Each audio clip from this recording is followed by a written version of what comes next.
I think we're going to begin the meeting. It's now 7:02. Good evening. This is the Warren Zoning Board of Review meeting for March 21st. I am the chairman, Andrew Ellis. To my right is the vice chairman, Jason Rainone, followed by Jason Nystrom, Barrett Holby, Michael Elves, David Francis, and Chuck Thibodeau. Mr. Francis and Mr. Elves are alternate members. They can participate in the discussion, ask questions. They're available if a matter is continued, but they will not be voting members unless another member of the board has to recuse themselves due to a conflict. And then it will be announced that they will be becoming voting members if applicable. The first matter on the agenda is to approve minutes of our previous meeting of February the 21st. Is there any discussion, or is there a motion on the minutes as circulated? Motion to approve. Is there a second? Second. All in favor? Aye. Any opposed?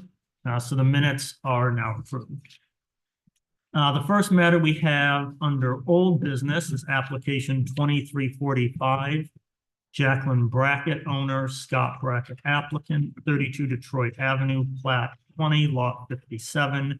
Request for a dimensional variance to construct an accessory structure with less than required side yard setback in the R10 zoning district. I'll note that there was a site visit last night where the board observed the conditions on the site. And for the purposes of this application, the vice chair, Mr. Rainone, will serve as acting chair since I was not present for the initial hearing. I'll be here to act as moderator if needed. Mr. Rainone will run this application. So if the applicants want to come forward, we can get started with that. Mr. Rainone, the floor is yours. Evening. Hello. Good to see you again. Is there any additional information you want to provide to the board after yesterday evening's site visit that you think would be helpful? I don't, can you think of anything? I think we touched upon everything when you guys were there. We did public comment on this the last time around, if I am not mistaken. So if I can ask the solicitor, this is a continuation. We do not need to do public comment again. Is that correct? Correct. Very good. Yes, we are in receipt of a letter which will be added to the record. This is from this is from Bert Rodriguez, who is a resident at, I believe it was 32. It is 32. Oh, no, 32 is the application. Gotcha. Okay. Is that directly back to 1800?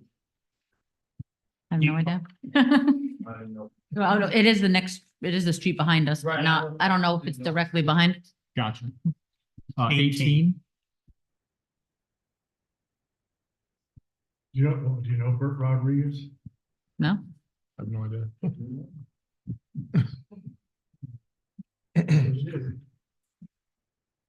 Yes.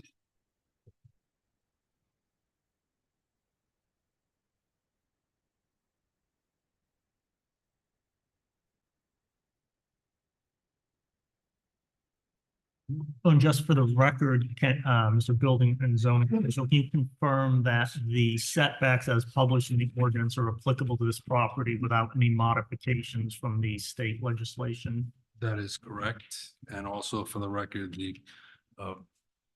the correspondence you received is from the neighbor to the rear south. So it's not the direct south. I mean, not the direct neighbor. It's the neighbor that's to the rear. To the left. So, Looking at it rear and to the left. Okay. So he's complaining about us having parties. What does that have to do with our shed? Is my question. Mhm. Okay, They do merit to put, well, they do have to put it on the record. yeah.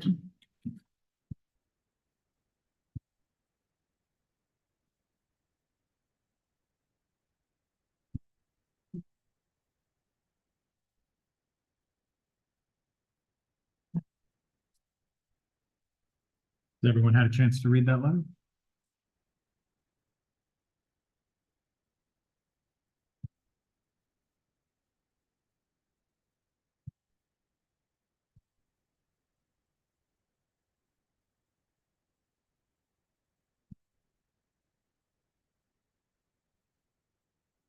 Let me just ask, the building official. If the setbacks were to be granted for this thing, would they be required to pull a permit for this, or is this accessory structure not subject to building? No, this is in excess of the 200 square foot exemption, and they did pull a building permit on this already. So there is a building permit on file. The building permit it's on file as an application. It hasn't been approved yet. We're waiting your conclusion of the hearing, and then based on that, then the building permit will be issued if you move forward, and then I'll conduct an inspection. And if we don't want to approve the shed where it is, they can put it in the back and then get a building permit? But they would still utilize the same building permit application they have. They would just have to change it to meet whatever request that you find here tonight.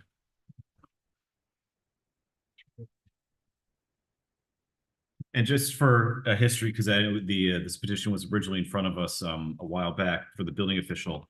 How was this brought to your attention that the variances had not been originally sought? Was it because of the building permit? We had an anonymous complaint because the structure was being built. When we went out there, we realized there was no permit, and then at that time, we realized that the setback was not met. So that's how we are here tonight. And there is a violation, housing court violation, that pending this outcome tonight will be the pending the outcome of the violation. Thanks. So what's the size again of the shed? I believe the package has it at 14 by 18 and a half. Oh, sorry, you see that, yeah, it exceeds by what, 200 square feet? As far as the accessory building, it's also exceeds the size too? Under Rhode Island State Building Code, any accessory structure under 200 square feet freestanding does not require a building permit. It does require a zoning approval. So this does not fall into that exemption because it is 252 square feet. So they would need a building permit as well as meeting the zoning approval.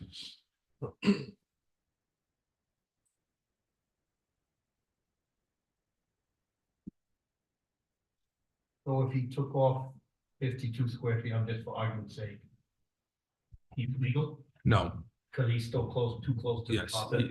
though there's a 200 square foot exemption, you still have to meet the setbacks and zoning regulations. It was 120, he would only have a 3-foot setback. Right, That's correct. and then that would have. Yes. Yes. Yeah, I think I'm inclined to say if this had come to us on a blank piece of paper, our response would have been either make it smaller or put it somewhere else. The current situation being that it's already built, I think the question becomes, what do you do with that? It certainly seems to be well built. We didn't necessarily step inside, but certainly the structure seems sound from the outside. I think I'm inclined personally to say that I think the argument that additional storage is necessary makes perfect sense to me. The base or the garage is clearly below grade. There are clearly site modifications made to deal with water infiltration, the presence of pumps in the dry well, things like that. There's plenty of evidence that that driveway and garage floods. So I think the need for secondary storage makes perfect sense to me. I am inclined to say, on balance, telling them to tear it down probably doesn't make a lot of sense. Telling them to pick it up and move it somewhere else may well be impractical. My inclination, and I'm perfectly happy to hear other thoughts, is to let it stay where it is and restrict that variance to leave it where it is, to say this structure can never have utilities attached to it. It cannot be wired for electricity, plumbing, or heating, temporary or otherwise, now or in the future. It is a storage facility. That's where I'm at. Are you okay with that? Yeah, it is a storage still. I mean, I could run an extension cord with a light in there, right? Yeah, I mean, if you needed to like pull I'm a not gonna have temporary it. work light on an extension cord Yeah. or something like that to see what you're doing, that's fine. 3 feet Um, machine shop is probably up. Yeah. But I think that's my inclination, is to say, if it's a storage facility, it's a storage facility. And if you ever decided to use it for something different, you would need to come back to this board to obtain permission to either run temporary power or to heat it or put lights inside of it, like hang a shop light in it or something along those lines. Yep. Of If it- course, I want to put a shop light in there. If I go in there, I want to put a light on. Well, that's what we're saying, Yeah. is if you need light in that structure, you're gonna have to run an extension cord and bring in like a little Oh, yeah. Home Depot shop light on a stand kind of thing. Anything more than that would constitute more than a storage use in this instance, and you would have to come back to this board for permission. And some, One thing on the record, Mhm. got that, as long as the extensions all comply with the fire code, whatever that is, and that's looking to make sure you comply with it and not just one extension. Because it's only for, Mhm. just make sure compliance with the local, state, federal guidelines, extension clause, and electricity, that structure. Mhm. Yes. You know, I have a different opinion. I mean, I think when we come here and I'm just saying, you know, with a clean sheet of paper, according to this, you know, complaint from the letter, if you might have tried to get away with something, or if it was a clean sheet of paper, would we have approved this? I think we would have been happy to approve you a shed, but not in this location. Well, the size of it.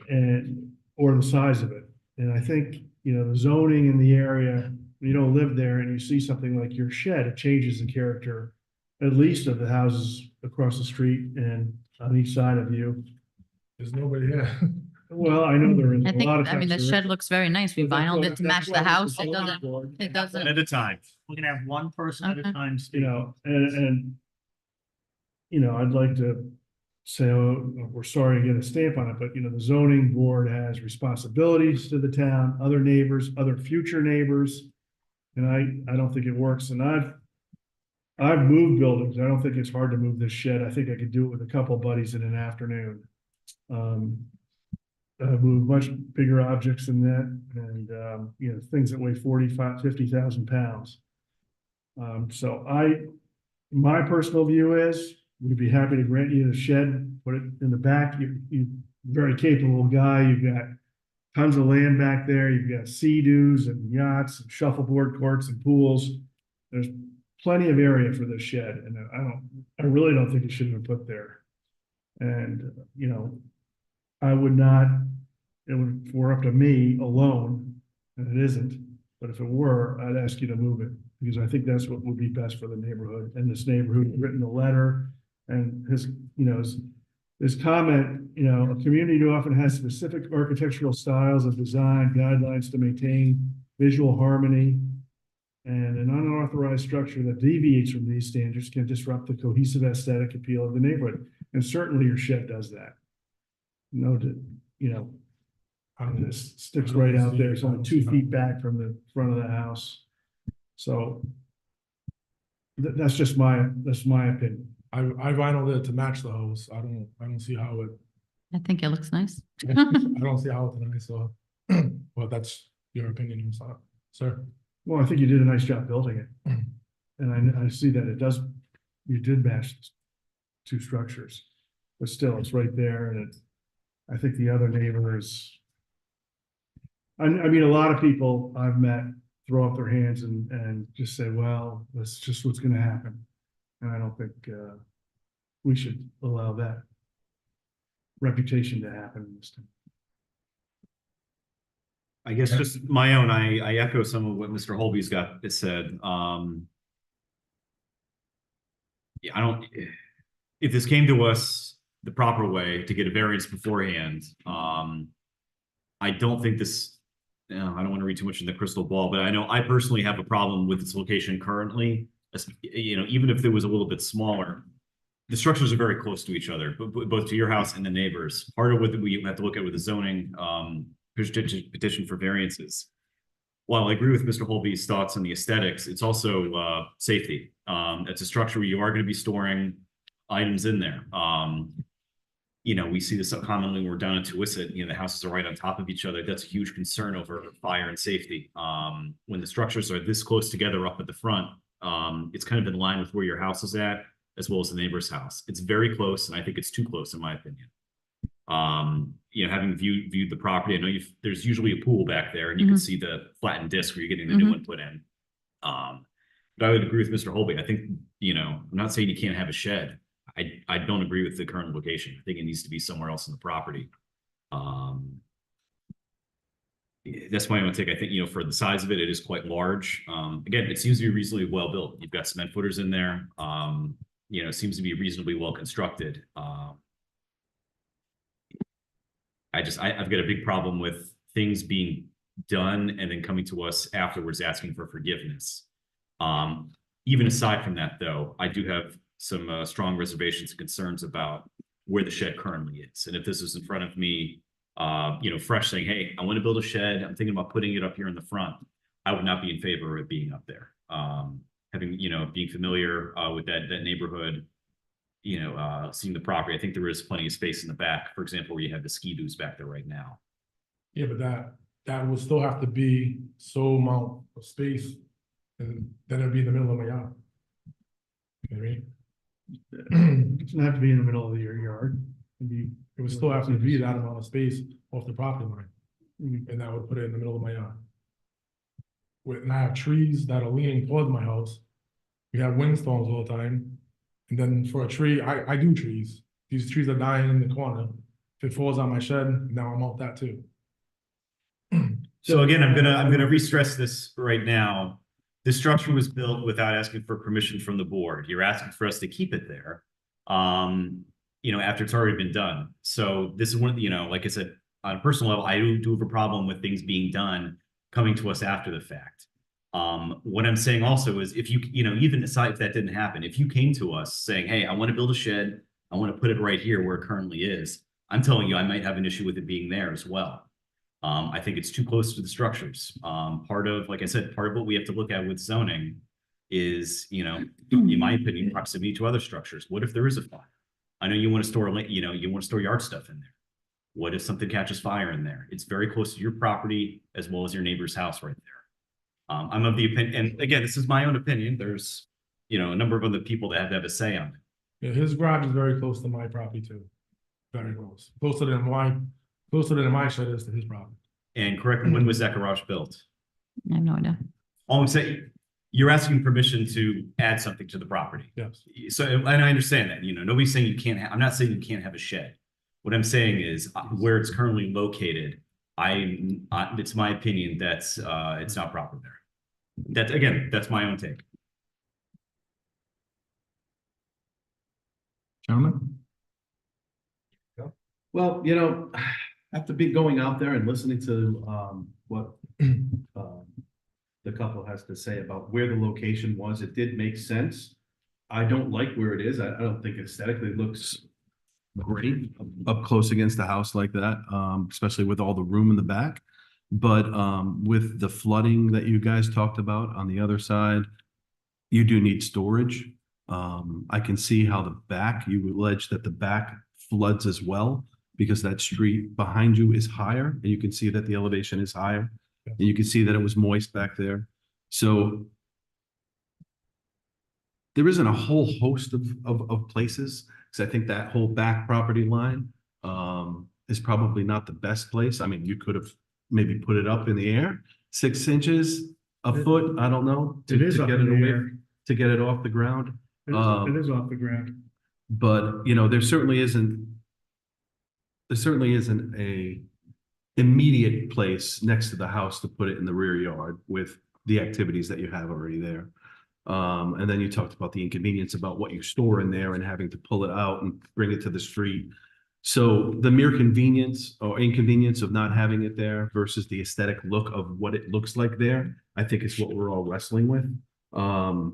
That other garage is probably 2.5 feet from your property line, so having something that close isn't going to change, meaning setback wise, change how the neighborhood is or how the neighborhood looks.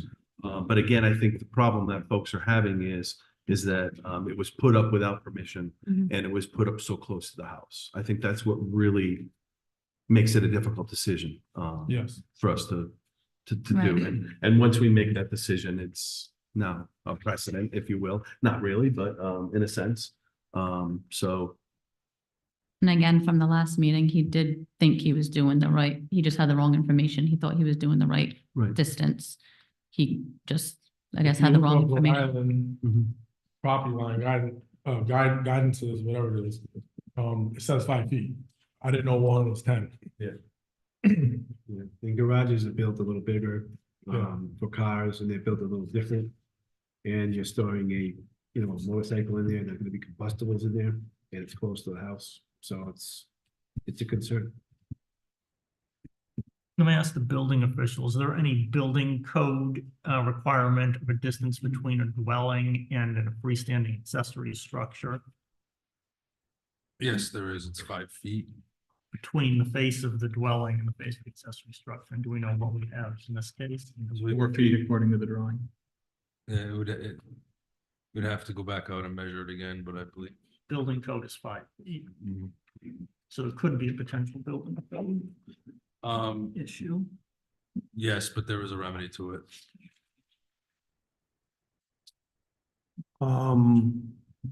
What do you guys think about maybe having them move it, not into the backyard, but going back off the face of the house? I know he's got a pool back there, push it. It's like, But how far could they feasibly go there you go. to get rid of some of that aesthetic, to make it almost look like a backyard garage? As a compromise. Well, I think that's a tricky thing to determine, because then we're moving it further into the backyard doesn't change the side yard setback, which means we're literally just adjudicating aesthetics at that point. Well, I would disagree with that. I think one of my concerns is proximity to the other structures from a fire safety. I think in that instance, moving it further along the side of the house actually makes that proximity worse, because the further back you go, the closer you get to the neighbor's garage. What if it was past, I mean, That's not a living, like. yeah, but the neighbor's garage is. No sleeping yeah, area. that's, If they're right next to the neighbor's They're both right garage, next I to each wouldn't have a problem. yeah, I think, again, we're not in the business of designing things. However, we're faced with a situation that, as it is right now, I'm, not really necessarily in favor of trying to come up with, other compromise solutions, considering it's already been built. And if we say you can't have it there at all, they gotta tear it down, so. I would just I think remind that's the board that aesthetics are not necessarily something we can consider. However, the standard of, being compatible with the character of the surrounding area can be taken into account based on your own knowledge of the area. If there are other sheds and accessory structures that close to the front of a lot or to the side of a lot, that could be taken into account. But whether it's, looks attractive or not, is something we should steer clear of.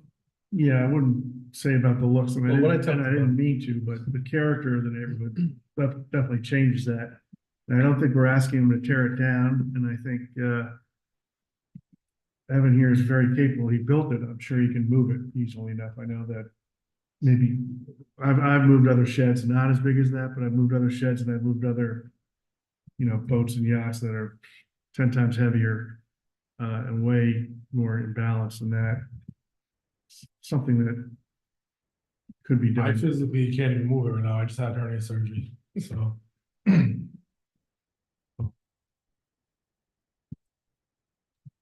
Let me also remind the board, so the voting members on this application are Mr. Thibodeau, Mr. Elves, Mr. Holby, Mr. Nystrom, and Mr. Rayon. Mr. Francis is an alternate member, and then I'm not voting since I was not at the original hearing. And you have to have 3 out of the 5 positive votes in order to approve. I If thought they there got was rid a of it. motion. So if we, We're not- It's 3 now. It's 3. It's 3. It's 4 to get quorum 3. so if we say it's gotta be moved, do we, You don't say anything, basically denying, therefore doesn't have authorization. Now the case goes back to the House of Court judge, and we're trying, he was trying to take care of the problem in House of Court, so the problem now is not resolved. So at that point, we can he would come, have to do some, hearings and orders and maybe appeals to be. can he come back here and ask for the shed to be put somewhere else? He can, right? You can't, so it's kind of tricky, don't forget that if you give a denial tonight, you can't come back with the same application, it's gotta be substantially different. What's substantially different, it's up to kind of the board to make that determination. Well, we can make that determination, just say it's gotta be behind the house by 15 or 20 feet or something. Or you have to tell him that it has to be removed, and if he wants to build a shed, then he has to build it within the setback, and he doesn't have to come to the. Are we debating the setback, right? It is the setback. So It is we're debating the setback. And Like I said, proximity to the house. We all have problems with aesthetically, right? But that's not what's on the table here. Not aesthetics, it's the character of the neighborhood. Well, there's a fine line between the character of the neighborhood and aesthetics. Because I would say Well, that it's the they're only pretty much one the there, same it's thing. different. No, but that's pretty much the same thing. What we're looking at here is the setback, right? So And the proximity to the house. that's It's a not safety what issue. they're looking for relief for in the packet, though. That's something that they would have to bring up. Yeah, that would be a building code issue. Yeah, so that's a building code thing. So let's stick to But yeah, more than, what the application is looking to do.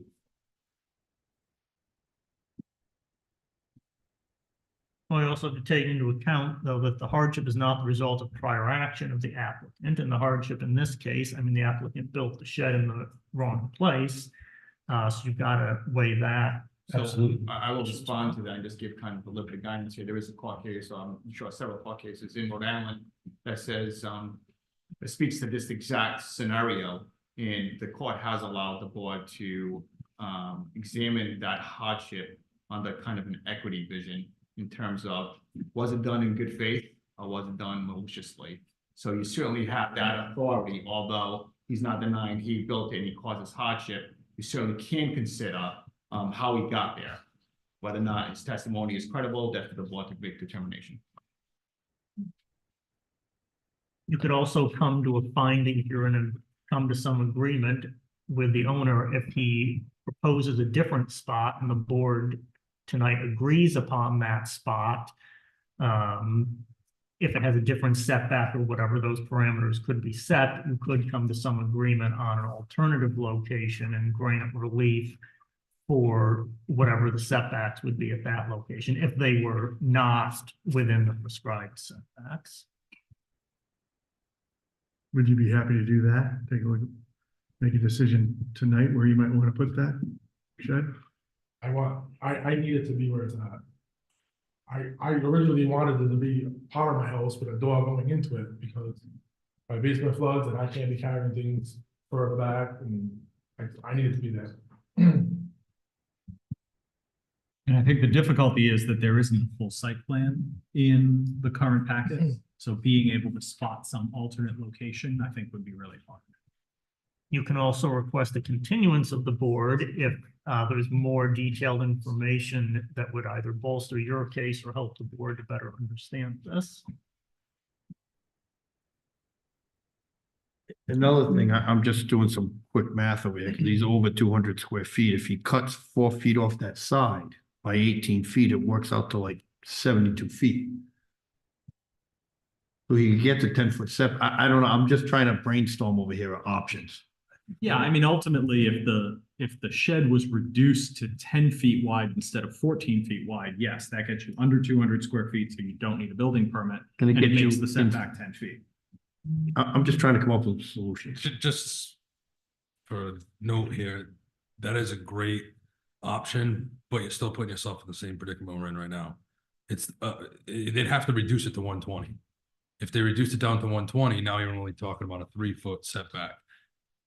Anything 120 and greater, we're at a 10-foot. So even if you did, if you brought it down to 200 square feet, we still have to meet the 10. He's actually saying. Yeah, but I'm saying taking 4 Take feet the off that six. side. Yeah, take the 6 and make it 10. And that's what he's, yeah. So that may be a little difficult. I'm just trying to work on some No, I completely. agree. creative options to get them I on. think some of the, we have to be careful on giving some of the options, because that option, you're talking about totally revamping the style of the building, because that the roof doesn't go that way. Absolutely. So, No, I understand. I'm just. If you could shrink it. If we were to move it in the back, the neighbor that's supposedly complaining, that'd be more for him to see. Wow. Well, That's that's his problem. He opened the can of worms. worms. That's a can of worms he opened. Yeah, So yeah. if you're 10 feet off the property lines and you're all legal, And It he's is what it is. Directly behind him, he's to the right, with a whole bunch of trees in the way. You can't see that shed. well, he will. Let me ask the building official, so, if it's under 120, it can be 3 feet. that is correct. Could he have 2 separate 120 That's good. square foot sheds that are each 3 feet off the property line? No, you No, can only have one accessory structure on a piece you're of property. only allowed 1 accessory structure on a piece of property. So you can't have 2. How do we resolve when someone wants to build a freestanding ADU and they already have a shed that's used for garden storage? We'll address that when we, Okay. That'll be the next meeting. Yeah. So I mean, you have choices here. You can ask the board to proceed to a vote, and the board can vote on this application. The chips will fall where they may. You only have to have 3 approvals out of the 5. From the comments, you can judge for yourself if you think you've got 3 approved. You can have, Now, if we voted against, can I appeal it? yes, there's an appeal process to Superior Court. I would like to take a vote, I guess. So I would ask the board members, you ask for a vote, please back up, your reasoning as to why you voted in which way you voted.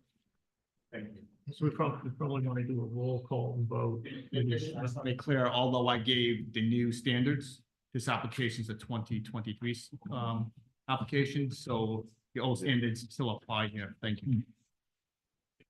I'm sorry that it was built before. I put on building the right way, I did the wrong.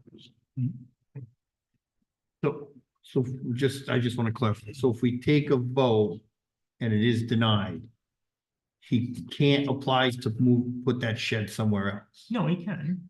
That would be substantially different. He can't apply again to put the shed where it is Okay. For a year. for a year. Shall we do a straw poll just to get a sense of where everybody's at? Before we jump on, Mr. Vice Chair, I just want to ask the petitioner, I know you, for your, vocational background, you said you were in tree work, correct? Yes, I did. True. Okay, do you do any construction work on your own? No. No, okay. And did you build the shed yourself? Yes. Well, I had some help from a couple of friends of mine. Okay, all right. Did you have an architect or anyone like design plans for it? No. Okay. Next slide, that's all. All right, Not me. Chuck, straw poll? I was inclined to let him keep it there. It's your turn. Yeah, I don't know. Yeah, Oh, Mike? I mean, I'm inclined to have him move it, to be honest with you, just because of the setbacks and the closeness to the house. And he is, he does have combustibles in there, and that close to the house, if that does go up, the house is gonna go up, and it's also close to the other house too, where it sits. I'd have him move it. I would agree. I do not agree with the current location. And I would probably have it stay where it is with caveats and restrictions. So at this point, looks like we are 3-2 to deny. so instead of voting, do you want to ask for continuance and then come back and think about where else you could put it in the yard? A motion hasn't been made, so it wasn't. We didn't make a motion, we took a straw poll and it would be denied. So do you want to ask for continuance and then really think about it over the next couple of weeks to figure out where you could move it to? Instead of just getting denied and having to start all over again. Or make, Well, can we, or we can make, appeal it, right? or make it smaller where it is, or attach it directly to the house in a way that's allowed by building code, or make some modification. You have, you know, you can have options, but as you see, it looks like it's gonna fail if we do send it to them. But it gives you another month to try to come up with a plan So- B. So people that have garages that are attached to their house, that Mhm. have cars, motorcycles, lawnmowers and everything inside the garage, those ain't combustibles? Right. It's the different It's a codes different that code with a regulate different that, structure. fire related. If So you- they if- follow. They're built by fire code. So I mean, when you go into a fire structure, there's firewalls, there's different things the way a garage is built than a shed. So if I may, Mr. Chair. But what if we put the motorcycle back in the garage? It's, Oh, we're only in there for now. It doesn't have to stay in there. All right, let's let the official. weigh So in. obviously, I've stated that there is some remedies that need to be made. So one of the remedies is that they are under the 5 foot, which would require them to put fireproofing on that wall. Okay. So it would kind of satisfy what you're talking about. Okay. Yes, it is close, but they would have fireproofing on all projections and walls on that side. So they would have to, he'd have to take the siding off, but fireproofing. So that way, if there was any type of fire in that building, either structure, You'd also do that. technically have to fireproof a foot of the roof and a foot around each of the other sides, basically everything within that 5 feet. The cheeks and the side and 1 foot of the roof would technically have to be fireproof. Right. But that was, that's if you were to approve it to stay where it is right now. One of my requirements would be that they would have to put fireproofing on Well, that that side. wasn't Or presented they have to to us. fireproof the house wall. That wasn't Yes. presented, I want to put it on the record, that wasn't presented to us when we did the site visit. And what we saw was not fire. You know, so. It would be a condition. In Yeah. other words, you'd be required to do it or else Right. it's no approval. And it also goes to the layman homeowner. That's something that they would not know. That's something that under the plan review process, that's when I would indicate that they need that material and the location of the material. So if we had a professional architect that was standing before us that said, I didn't know, I wouldn't expect a homeowner who's doing it on their own Right. to know that they would have to fireproof that in the location that it is.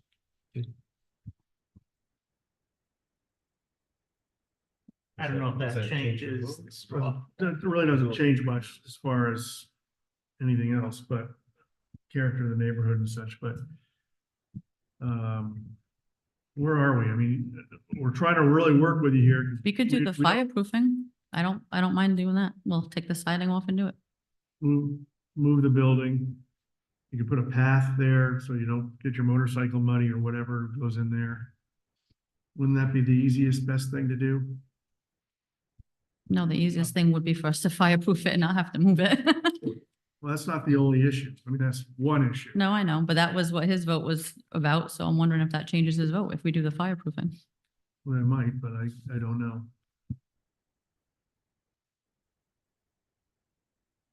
I mean, I think there's a couple of ways to go here. One, if we think that we are still at 3-2, that it needs to move, then the question becomes, do you want us to go to a vote, an official vote, and test that? Or would you like to take some time and see if there is some adjustment that can be made in the location, whether it's to move it to the back of the property, whether it's to simply slide it down the length of the house? We're really trying not to have to move it. Yeah, it's- So I guess if you guys deny it, then we'll have to appeal it or something. They're gonna have to reapply all over again, well, they have to pay go the to- fees and all that. It's gonna- Well, it depends. I think if the appeal, That goes out as a house of law calendar. Yeah. It'll be a much expedited process in the past. And either they uphold, they either deny it, or they return for further compensation, basically. And a reminder, if it does go to appeal for Superior Court, it's de novo. There's not new testimony taken, so the facts elicited at any of the hearings are the only things that can be relied upon. okay. Well, under the circumstances, is there a motion from the presumed majority? The motion generally needs to come be in the positive form, so it would need to come. Minority. It's generally the practice, someone in the plans to vote in favor of the motion needs to make.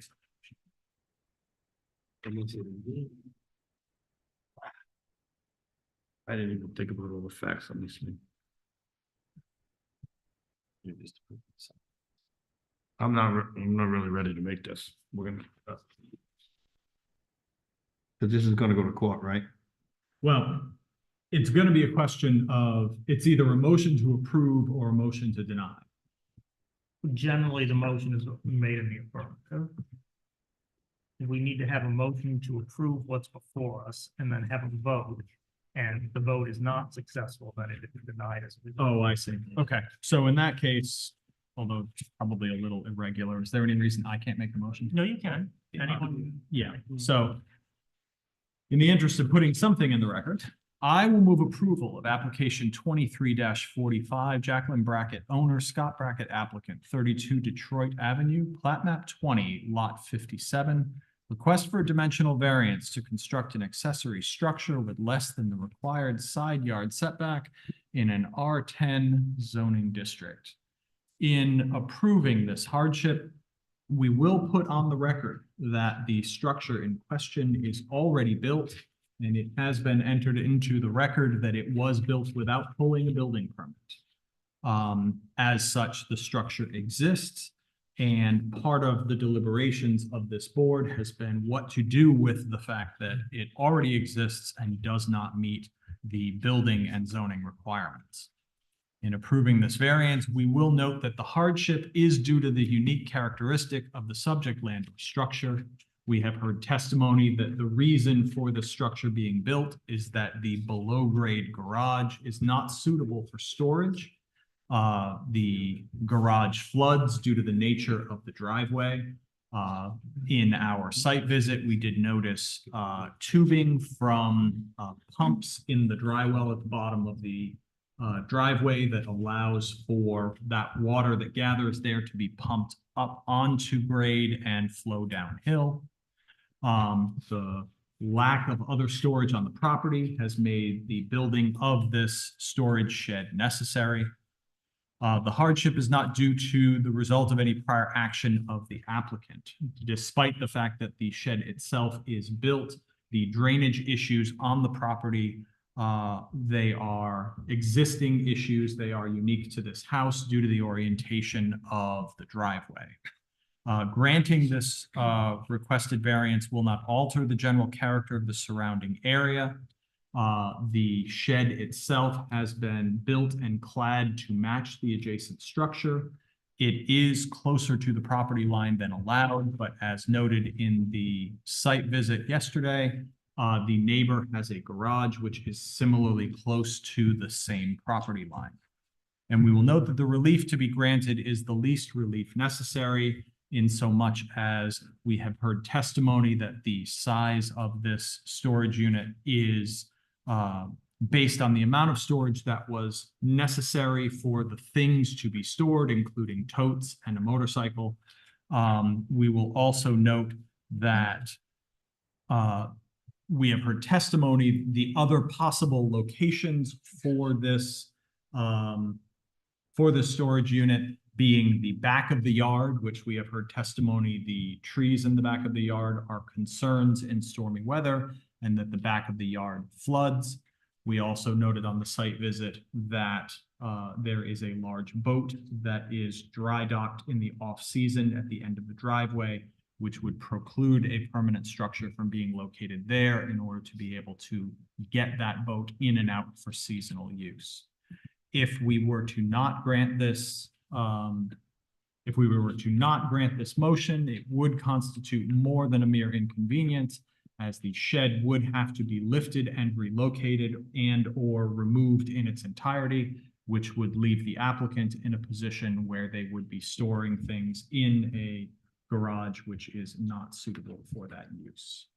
In approving this variance, we would condition it on the fact that the structure would need to meet all applicable building codes, including the fire distance or fire rating of the structure from the adjacent house, and that as a condition and restriction, this structure being the storage shed cannot now or in the future be wired or attached to any utilities, heating, plumbing, electrical, water, anything along those lines, either temporary or permanent, now or in the future.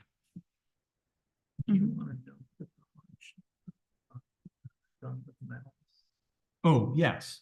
We will also add into the record that we have heard testimony from the applicant that although the shed was built in violation of the setbacks, it was the applicant's understanding that they had done appropriate research into what that setback was supposed to be and built the shed based on the information they believed to be correct. So we do not have any reason to believe that the shed was built in error due to malice, only due to a lack of information. Yes. I'll second it. Okay, and now, so each person, if anyone votes against it, you need to state the findings of fact you're using of why you're voting yes. I think you should do a roll call of each individual. Okay, so Start there. starting, Jason Nystrom, I vote no. Barrett Holby. Well, I gotta, Hold Oh, on. right, you've got to I do have your to, thing. I have to state my reasons. Well, where's this? Is this a straw poll or is this the? No, whole- this is No, this the- is the- Oh, you want to start here? Okay. Okay. I vote no. Again, it's in reviewing standard, the second standard that the hardship is not the result of any prior action of the applicant, does not result primarily from the desire to realize greater financial gain. In my opinion, I find that this reliance on their own research not to be as I'm not swayed by that. I find that reasoning to be non-credible. A significant amount of resources were invested to construct the structure. Seems to be a very well-built structure. There's cement footers. Seems to be reasonably well constructed. A good amount of resources were put into this. I'm not swayed that I don't know if adequate research was done primarily to ensure that this structure was going to be compliant with the Warren zoning ordinance. I do find that the structure as proposed and as already constructed does alter the general character of the surrounding area. Without getting into aesthetics, I do find that this shed, it has more of an appearance of a cottage. It does not look like a garage. It does not look like your traditional shed. And for examples, I will cite the use of glass sliders to the rear, as well as double hung window, what appear to be double hung windows and a traditional residential entrance style door up front. This has more the appearance of a cottage and not a shed or a garage. Its placement of very close, almost nearly in line with the applicant's home and very close to the neighbor's garage in their own home. It has the appearance of more of a residential structure put up front. That is not, that is something that I feel that is out of character with the neighborhood. And again, I've driven that neighborhood a few times, once when the applicant first came in front of us, and again, this week.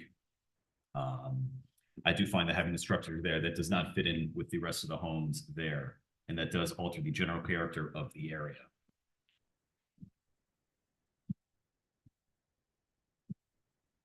And those are my reasons. Barrett Holby. I would not approve it. I feel that the structure changes the general characteristics of the neighborhood. I believe it's too close to the street. It's, even though you could fireproof the house in one side of the shed, it's still too close to the property line to another residence, and that resident is not in favor of the shed being there. He wasn't aware of it being built there. He was aware of it. He That's complained. not what his email said. I got a copy of the email. We're done with testimony. And he complained about it and let us know that he was not happy with it, even though that neighbor does not always live in that house, but in the future, somebody could. The neighbor to the rear has written a letter, and I don't know if if it relates to other problems that he's had with you or not, but I'll ignore those. But he says, there's a disregard for the zoning regulations and the permitting process. I know you feel you made an honest mistake. but it changes the character, and we're not talking about the looks of the property. I think you've done a nice job with the siding and everything, but it changes the character by putting that right on the lot, so close to the property line. That is why we have a zoning board, and that's why it was a clean sheet of paper. I think all of us would have agreed that it should be in the back of the lot. So one, it's not from a hardship for you, but it is the unique characteristic of the land, and you're changing that. The hardship is a result.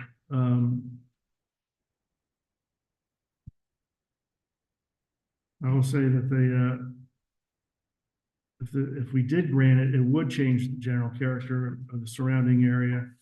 Your lot is quite large. While there is one branch down from one of your trees, their house is much closer on the other side of those trees. There's another garage that's only a few feet off, but it's much further back from any residences. There's many areas on your property that you could put it without a variance from us. And the fact that if you did put it back behind where your swimming pool is or some other areas, I feel that this board would be happy to grant you that relief. I think it's been said that there's some flooding back there. Water might come down the hill, but it's hard to believe that there's probably more flooding or more water where your put the shed is than there is in the back. Water doesn't flow uphill, it flows downhill. So it's got to be drier by that stone wall in the back of your property.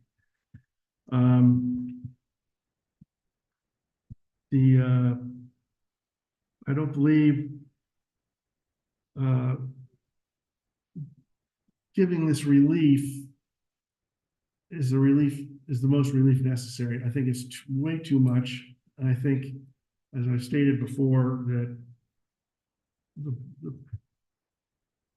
it's not where the building should be. It should be behind the house, away from the residence, away from the neighbor's residence, which only has a driveway there. And I don't have any, 1 second here.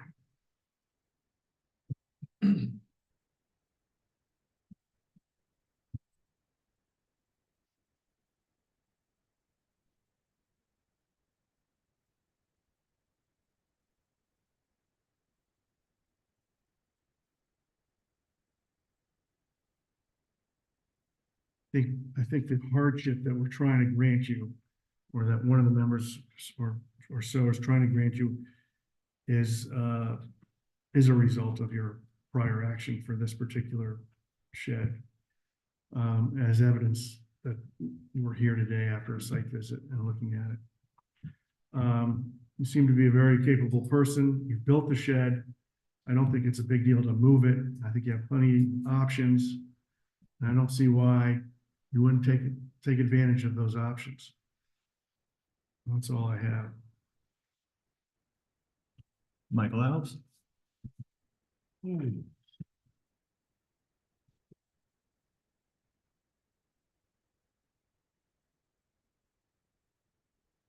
me a second.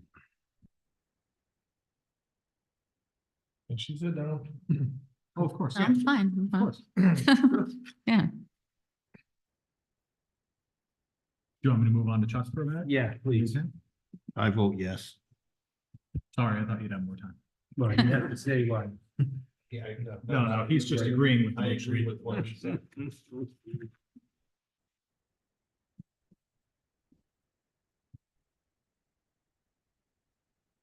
It's time to straw vote, huh? So I did bring up the fire coding, and the building official has seemed to have solved that issue. I mean, I mean, obviously the building looks fine. I do agree with the factor that it doesn't look like a shed. It looks more like a. I get those windows and stuff for free. That's all No, I right. understand, but We're done with that. I mean, it doesn't look like a shed, it looks like an auxiliary, dwelling. And one of the concerns that I had when I went there, it looked like it was something that would be converted into, a small apartment. I mean, it's set up with that, let us finish, okay? We have our opinion and we have to put that on the record now, okay? So, in my opinion, it looked like not just a shed, it had sliding doors in the back, it had, you know, it looks like like my comrade said, it did look like something that could be made into an accessory dwelling type thing later on down the road. And that's a concern for us as a zoning board. And then it was also, you know, the factor that, it was put up, and I understand, you know, we have people come in front of us all the time that they say, I didn't, you know, I went and looked, it didn't happen, you know, we have that all the time here, okay? And it's becoming a repetitive revolving door here, okay? And we're trying to stop that, because it's a situation where every time we do it, it just, you know, we have abutters that are complaining about it. It's not a slam dunk. It's something that there are abutters that, and one that's right to the left of you that's complaining about it as well. He did send a revert stating that he was complaining about it, but he was only complaining about the factor that the board wasn't doing their job. So that puts us kind of on a standby to, you know, how do we handle this, okay? Because we do have people that are saying that we should be held to a standard, okay? I do also agree with them, you know, the place, you know, it can be moved. It's not something that's in the grounds. It's not something that it's above the ground already. It can be moved to a new location. I know you have a pool there, but I'm looking at it, it looks like there's room to probably move it beyond the house line of the other house, and still have a place to put your pool. It's just, it's a hard decision, and we don't want to say no to someone, but there's extenuating factors here, okay? The aesthetics are there. There aren't anybody else that has a shed in the front of the dwelling on the whole block. So there is an aesthetic. There is an aesthetics that comes with, you know, with this house being in the front. If you had set it back just a little bit, I mean, it would not be something that would be, probably anybody would have an issue with. Do you mean the character of the neighborhood? The character of the rather than neighborhood, aesthetics? yes, it affects the character of the neighborhood. You know, granting the variance, like I said, I think the surrounding is affected. So now it's, you know, I have some positives and I have some negatives. So where's it going? And then we're going more positive or more negative, okay? And we can make that determination as a board member, okay?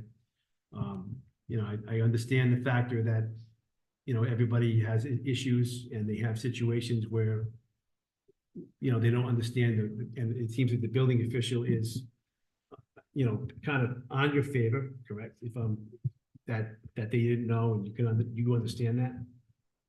No, we don't have any more. Okay, all right, okay. If you heard that he understood it not to be with malice, you can. say Right, that. without malice, right. So that puts me on the positive side.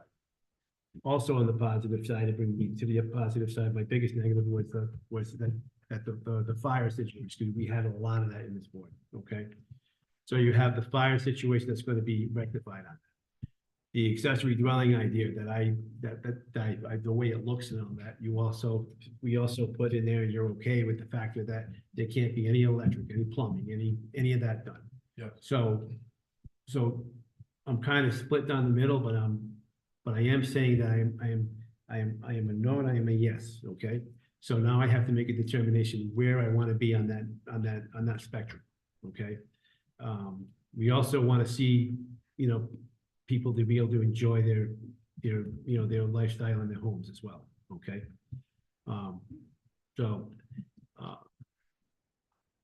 So I think I'm gonna go on the yes side, okay? But all those factors have to be put in there, okay? And all those parameters have to be met. And just know that this is a split board. I mean, it's really split, and there's a hairline fraction of going towards the thing, okay? Yes. A hairline fraction going towards your favor, on my side anyway, okay? So we're also trying to protect ourselves in a situation where, you know, someone comes and wants to say that we're doing the pendulum, you know, Right. making decisions, and we make these very, very strong, okay? So in anything on that property, make sure that you pull permits, you do what you need to do, okay? And know that this is a hail infraction, Yes. okay? And know this is something that's very tough for me to make a decision to say yes, okay? So that's my vote, Thank you. Your vote is yes. yes. You can So- announce them. The vote is 3-4, 2 against. Motion is approved. Thank you, sir. Thank you so much. Okay, thank you. Have a good evening. What happened? They'll explain it to you. Okay. Your neighbors are. Oh, yes. Can appeal Oh, okay. their approval. Okay. Yeah, the neighbor can say they didn't agree with that vote and take it to court if they want. Thank you. Thanks, guys. Have a Thank good you. night. Thank you. Have a good night. Night. In my 12 years on, or 13 years on this Suspense. board, that was the most successful decision I've seen. That was a tough one. And you're right, it came down to a hair's width. Listen, you guys put me on the straw. All right, I have to. All right. Mr. Chair. Yeah, it's my honor to hand it back to Thank you. you. We should have just gone from Chuck over to here, save our breath. And everybody, 20 minutes. Guys, All right, so I'll be resuming the role of chair and voting member. So Mr. Elves will return to the position of alternate member along with Mr. Francis. So the next, Mr. Chair, Yes. just out of oh, an yes. Out of an abundance of caution. caution, I will let everyone know that unfortunately due to childcare issues, I have a hard stop at 8:30. So in the event that the next application gets to 8:30, I will need to depart, which will then make Mr. Alves again a voting member. Luckily, I don't believe anyone else has a shed. on the Yeah, agenda. does anyone else have any recusals I on would on number two, is number two still on it? number two is not? You mean number two under old business? Yeah, number two on old business. Number two under old, I was just gonna announce, number two under old business, 24-04 Conway Properties. They had to go to the planning board before they could come here, and there's still some pending issues with the planning board. So my understanding is they're requesting a continuance. So this hasn't been heard before. There was a couple clerical things they have to take care of, so they weren't able to hear it before. So they'll be hearing it at the next planning board meeting. So hopefully we can continue this. It requests that Yeah. it gets continued to next month and then we can hear it. Question, Yes, do I need to file a refusal form? While you guys are doing this? If you have a conflict, yes, Okay, yes, I just need one from Maya. for number two, number two. because we're gonna vote on a continuance, so, well, Do I no, need Miss- to vote? Yes. You guys vote, I gotta fill one out anyway, because you guys. are You're, taking you've action. been, yes, you've been recused, so Mr. Thibodeau has been recused. So Mr. Elves is once again a voting member for any action we take on this, so at present, there is a request before the board to continue this application to the April meeting. I move a continuance of application. Sorry, they want 2 months, They're not on the agenda for planning this month, so they'll have. okay, so there's a request that it will be moved to the May meeting, is there a motion to that? I move, what is it, application number 24-04 be continued to our May meeting. I'll second that for all in Okay, favor. all in favor of continuing it to the May meeting? Aye. Any opposed? Okay, so 5-0, this application is continued to May. Mr. Chairman, Yes. just before we start the next two applications. Well, I was gonna also ask if, Can I ask a quick question? Was that an administrative matter? what? No, No, Okay, that was. just wanted to make sure. Notice put out there that. we That have was- legally I just, Yeah. just wondered, See if I could voice my. vote. I was just going to say if Mr.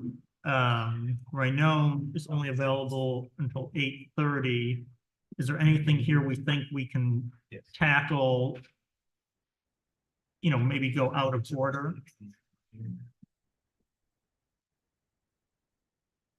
All right, does the zoning official have a recommendation? How about just doing 2406 and 07? Well, that's what I think the recommendation is going to be. I believe that Fine. you can hear that. All right, so, Shake and bake. So, 2406 and 2407, I'm gonna ask for, is there a motion to combine the testimony for these two applications? One is for a dimensional variance, with a legal existing non-conforming structure, due to a side yard setback, and there's a special use to allow an accessory dwelling unit. So would anyone like to move? So moved. combination? Is there a second? I'm sorry, Mr. Thibodeau is back as a voting member. Mr. Helms is back to an alternate, and Mr. Thibodeau seconded that. All in favor? Aye. Any opposed? Okay, so the testimony is being combined.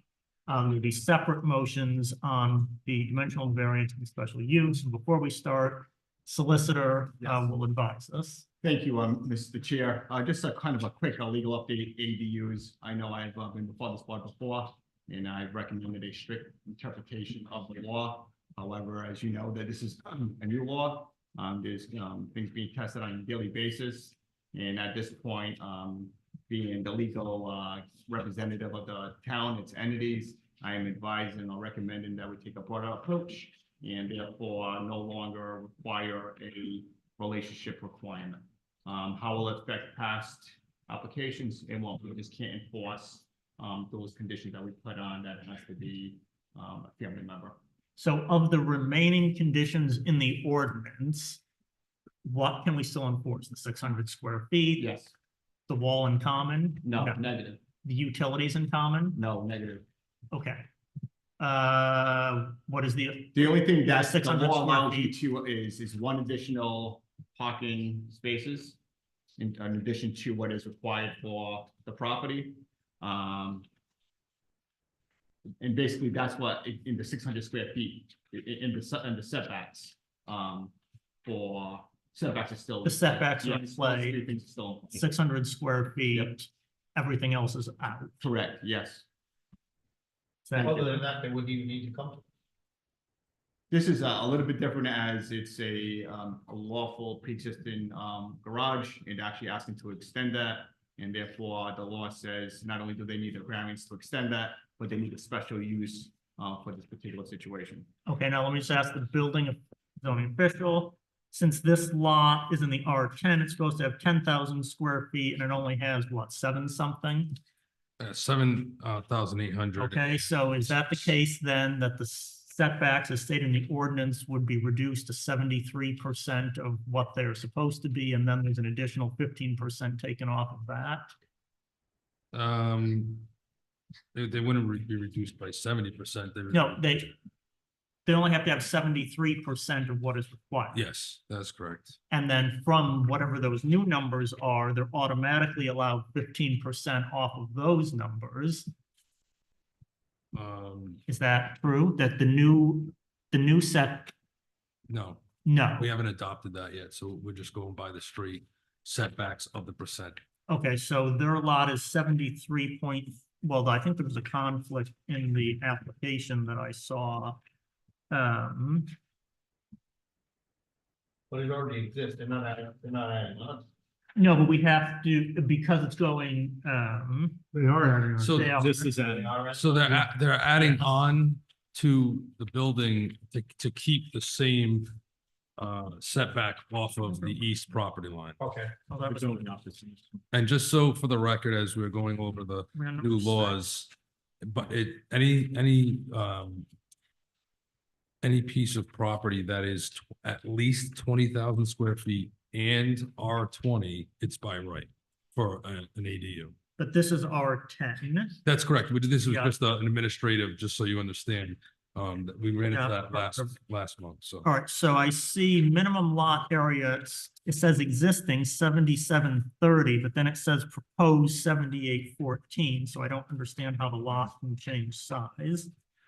So that wasn't done off of the GIS, which Okay, so- I did my numbers off of GIS. What is the existing square footage of the lot? 7,856.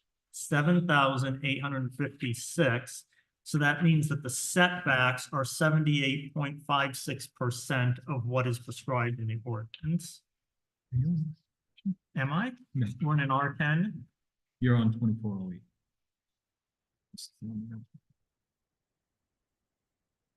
Oh, the garage, sorry. So what, oh, nothing is in the table. Yeah, I was gonna say, wait a minute, I'm missing something. They didn't fill out, so the table wasn't filled out. So 10,000 is required. And the it's listed lot 78.50. is 78.56. Sorry, 78.50. All right, so then 78.56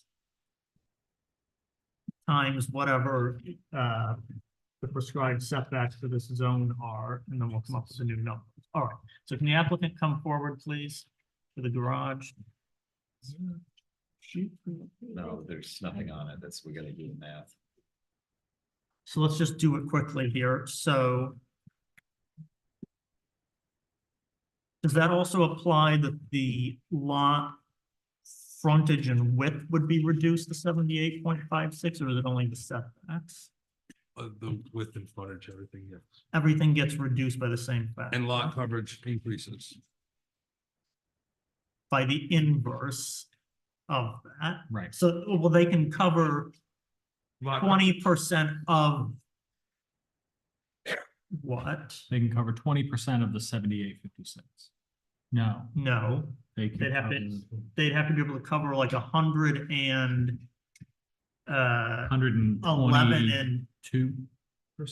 yeah, 121 and change percent. This is when algebra saves our lives. I went to law school, so I don't have to do math. I'm gonna take a back seat.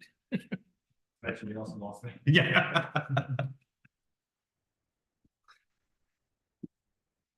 Right, so lot coverage is 20%, and we are reducing that by 0.7865. So they are allowed 25.4% lot coverage. So 25.4% is allowed. And the other The one setback. question is structure from a residence district boundary, existing required 7.9. Well, that's not applicable. This is a residence district. Yeah. I'm not sure why that's spelled out. Forget that. We just need the setbacks.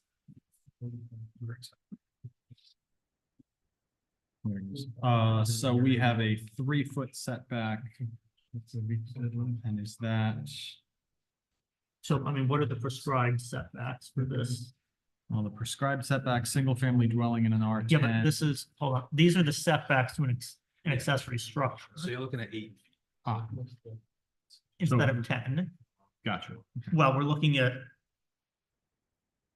Allowed is 8 feet, allow, no, 10 is allowed by the ordinance. but it was, but due to, Correct. due to the new law, you're looking at 8, you allowed Well, 8 feet. 7, well, no, they're looking at 7.856 feet if the lot is. Yes, So they can have 7.856 feet of setback is allowed, And they're asking for 3. and they're asking for 3. So 3 or 7.856. Let me just make a note that, and Maya, in future, if something is affected by these new laws, we need this thing filled out in advance, so we're not doing the mathematics here at the meeting. so there is a form that I did all these calculations on that I do not know, I don't have it, but it's, it was my error, but. Sure you did. Here's another question for you. Maya will tell you, I did a whole computer program on this that I have, that you just plug it in. And Is I it- don't know why I didn't print it out and give it to you. Is it safe to assume that because the address on the application is 884 Main Street, that that is the front lot line and Yes. not the length on Coomer Street?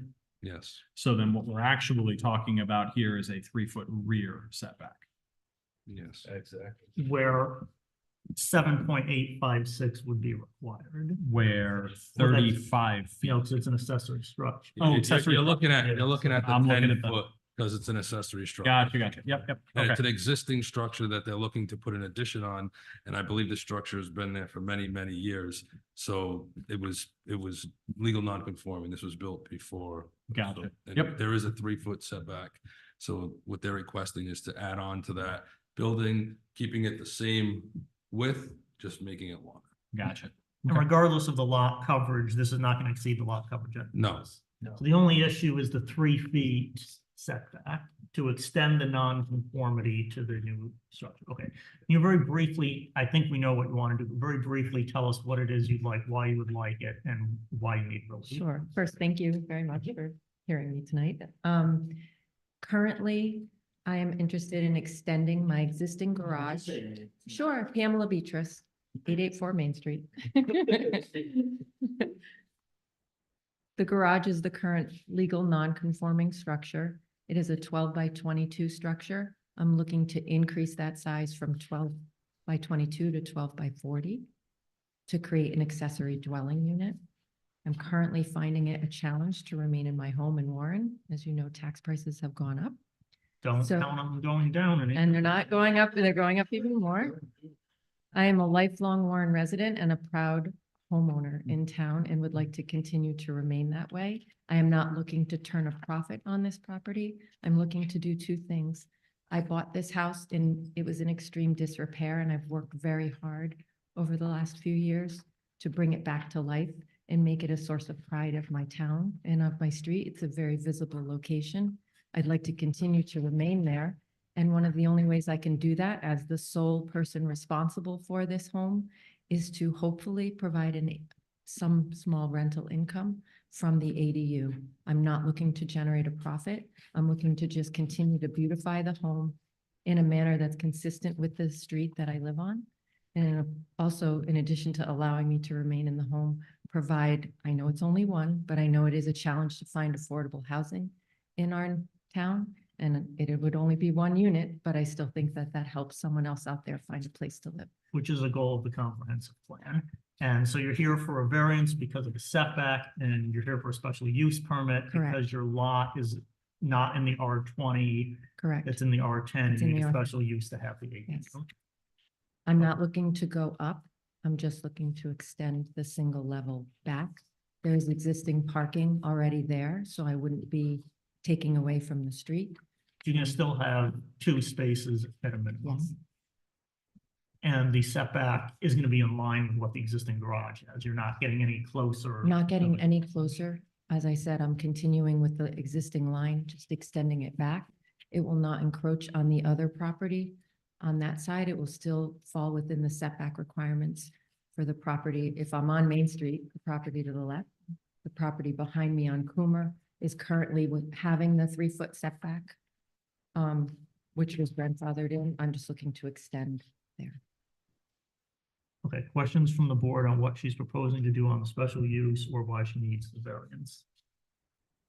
And just so we're clear, so it's, the garage currently, half of it's gonna stay a garage, half of it's gonna turn into the ADU, is that No, correct? I'm gonna convert the entire. Okay, I just wanna make sure, structure so the to- entire, so there will no longer be a garage, it's all gonna become the ADU. Correct. Oh, what's the square footage of the ADU? It will be 480 So under the 600. under the 600. You can make it bigger if you'd like to. I don't want to. 180. You can make it bigger? Oh, yeah. 600. 600. 600. So just for clarification, it's 600 square feet of living space. Living. So not necessarily does the structure have to be 600 square feet, it has to be 600 square feet of living space. So closets and hallways. are- No, that's. Does not count. Building code says that, closets are. Oh, part there was of that one last habitable one, where there's space. like that entryway. What, closets are part of it? I would say, I mean, from building code perspective, there's no subtraction for it's habitable space, Going with that. conditioned space. We're under that for this though, so. Yes, it's- we're under that. Yes.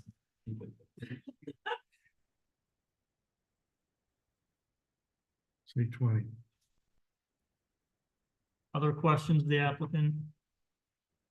So the garage looks like it, are you adding this section? Is that the way, you plan on entering? Because of the current roof line and because I don't want to go up a second floor, I would need to dormer the entryway, so it would be meeting code requirements. So that little bump out will allow me to dormer the top of the roof to provide the height for the door.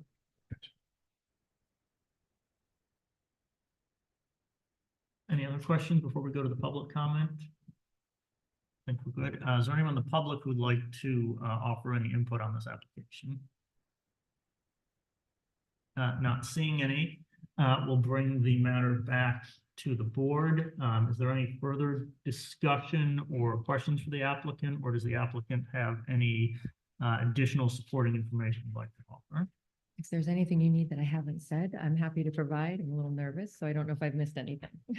I will say I'm familiar with the property. I drive by, I live a little further down to Main Street, so I drive up and down Main Street quite frequently. I'm also familiar with Coomer, which you're on the corner with, correct? Correct. Yeah, I mean, I think with where this is being proposed, it's really in the back. It's not something you see from the street. Yeah.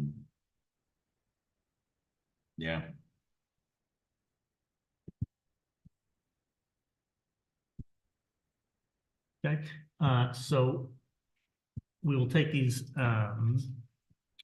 applications one at a time. We have to do the special use first to determine if we're going to allow this use, and if we do allow the use, then we can approve or not approve the variance being sought. Is anyone here from, Public. public? We asked, We- we asked for the public, and no one jumped at the opportunity. Yeah, I so- thought I saw something like that. It must have been the Indian. Yeah. All right, let's see. So It's got 6 minutes. We should be able to bang we're at this the one out. point here, would someone like to make a motion then on the special use for application 2407? I will move approval of application 24-07, Pamela Betris, owner and applicant, 884 Main Street, plat map 15B, lot 177. Request for a special use permit to allow an accessory dwelling unit in the R10 zoning district.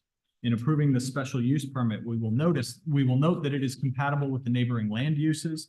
This is an extension of an existing garage structure, which is back off the street and will not in any way impede the overall look of the neighborhood. As such, it will not create a nuisance or a hazard in the neighborhood. We have heard testimony that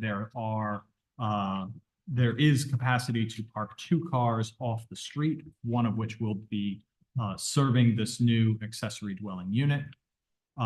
This unit will be compatible with the comprehensive community plan as we are improving the residential housing stock within the town of Warren, and we are allowing an existing Warren resident to be able to better afford to live and remain in her home.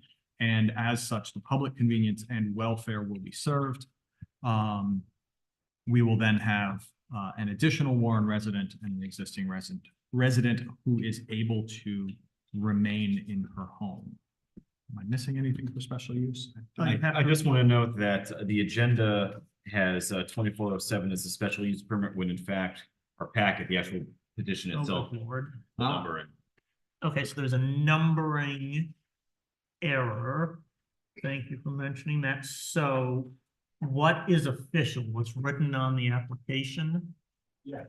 Okay, so So 2406 will be the special use permit. So I think Mr. Renaud just needs to amend. Yeah. correct. So I will amend my motion to say that we are approving the special use permit application under 2406. You also have to read the standards that apply to the in-law apartment, those that are still in force.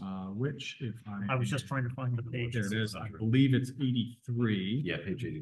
And the remaining standards and requirements that are applicable under section 32-132 is that the in-law apartment shall contain no more than 600 square feet of living space and no more than 1 bedroom. We have heard testimony that the finished livable space within this unit will be 480 square feet.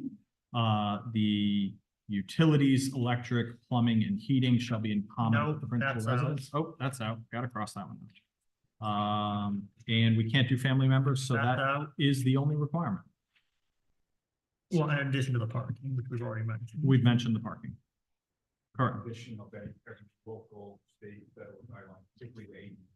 Oh, yes. So this ADU will meet all state, federal safety regulations and will be built per applicable building code. I'll second the motion. Sorry, were there any other additions or conditions to the motion and for the special use? All right, now, is there a second? I'll second it. Very good. All in favor? Aye. Any opposed? Okay, so the special use is passed. So now we'll move on to the variance. So now we're flipping these, so I will move approval of application 24-07. Pamela Betris, owner and applicant, 884 Main Street, plat map 15B, lot 177, request for a dimensional variance to construct an addition to an existing legal non-conforming accessory structure with less than the required rear yard setback in an R10 zoning district. In approving this variance, we will note that the hardship is due to the unique characteristics of the subject land or structure. This is an extension of an existing garage, and therefore the setback will be extended, not changed. We will note the hardship is not the result of any prior action of the applicant. The applicant is simply looking for a supplemental source of income by creating additional housing stock within the town of Warren. Granting the request will not alter the general characteristic of the surrounding area. The structure itself is back off the street, is not readily apparent from Main Street, and will be provided with the appropriate level of parking. Therefore, it will not have an adverse effect on the neighborhood. And the relief being granted is the least relief necessary, as it is an extension of a currently existing non-conforming setback. That being that the setback will remain at 3 feet off the rear property line, where after some fascinating math, 7.865 feet is allowed. If this were not to be granted, it would constitute more than a mere inconvenience, as the existing home would be a financial burden on the homeowner, and this ADU will allow them supplemental income, which will allow them to stay in their home. Did we say the mere inconvenience? We did. We did. Are there any other conditions or amendments to that motion? Is there a second? I'll second Okay, all in favor? Aye. Any opposed? Okay, so the variance is approved. Thank you. So very you much. can proceed with your plans and submit them to the building department, et cetera, and add to your Okay, project. thank you very much. Have a Thank Good you. evening. Thank you. Okay, so Mr. Raynon will now I be will bow out. departing from the meeting. So now Mr. Elves, for the third time this evening, will ascend to the position of voting member. So the next matter is application 2408, William K. McMillan III, owner and applicant. 396 Water Street, plat 5, lot 131. So request for a dimensional variance to construct a second floor addition on a legal non-conforming structure with less than required side yard setback in the village business zoning district. Would the applicant please come forward? Okay, so please identify yourself and your address. William McMillan, Yep, and you live at 396 Water Street? I do. Very good. Before we start, Mr. Building Zoning Official. So now this one has less than, it's in the, it's in the village business, so do the new state laws apply to changing the setbacks? it. Yes, in the village business. it does. Okay, so what was the, let's just look at the form here. So they're supposed to have 10,000 square feet. How many square feet do they actually have? Give me a second, I'll plug it in. Just- Okay, we're just gonna do all this math up front here. Perfect. I have a shed too. Well, Just kidding. yep, we'll get to that. It's not a shed. I'm kidding. God.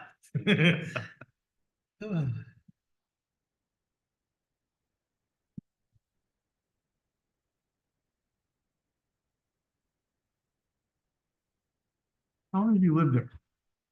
Oh, me? It's actually it's my father's house. It's your dad's house? Yeah, I was told that I could. Essentially, what I want to do is I'm going to buy the house from my father because he got forced into early retirement, and my mom's going to be retiring soon. So I was going to buy the house from my parents and essentially live upstairs, but not put a kitchen or anything, just because I separated from my wife back in June, and me and my daughter are living there. So I basically wanted to put a place upstairs for me and my daughter to live, except the only problem is there's not a bathroom up there, and my daughter's 14 years old, and I'm not really comfortable with her sharing a bathroom with my parents. So I want to just make Absolutely. the rooms a little bit bigger so we can live up there and throw a bathroom up there. The kitchen downstairs is gonna stay the same. I didn't want to make it like a 2 tenement house. Because eventually down the road, if they want to move out and I want to sell it, I can do that as still being So a single family house. this is staying as a single family. Yes, home. That is yes. the proposal before us. Yes. Apparently, what I've been told is the variance is because I want to put a Correct. entryway on the side and the stairs. Well, there's more than that. You're going to. Yeah, going well, up- yeah, that too, yes. I And understand. you've lived there, is your dad Kelly? by any He chance? is, yes. Oh, okay. Don't put that on the record. But yes, yeah.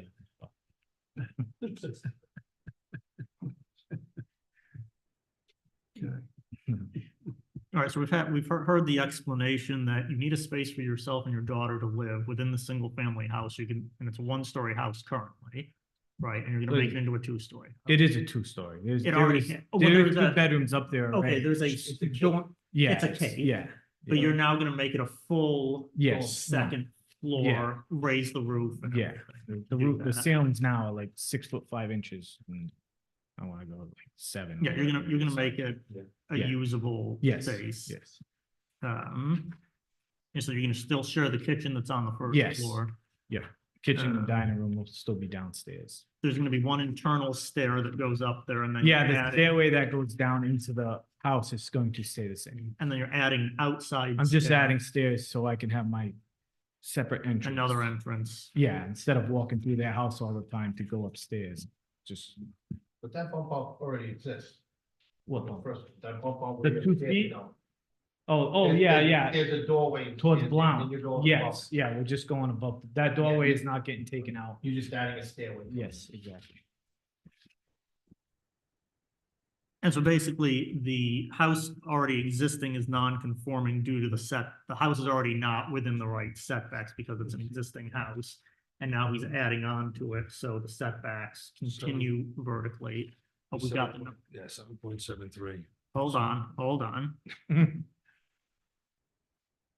All right, so the minimum front yard depth is not a problem.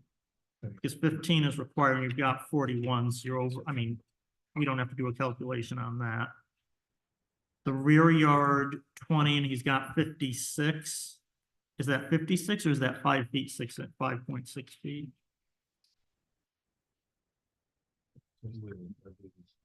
56 feet in the back, so there's no issue there. So now the side yard, 10 feet is required and you've determined that 7.73.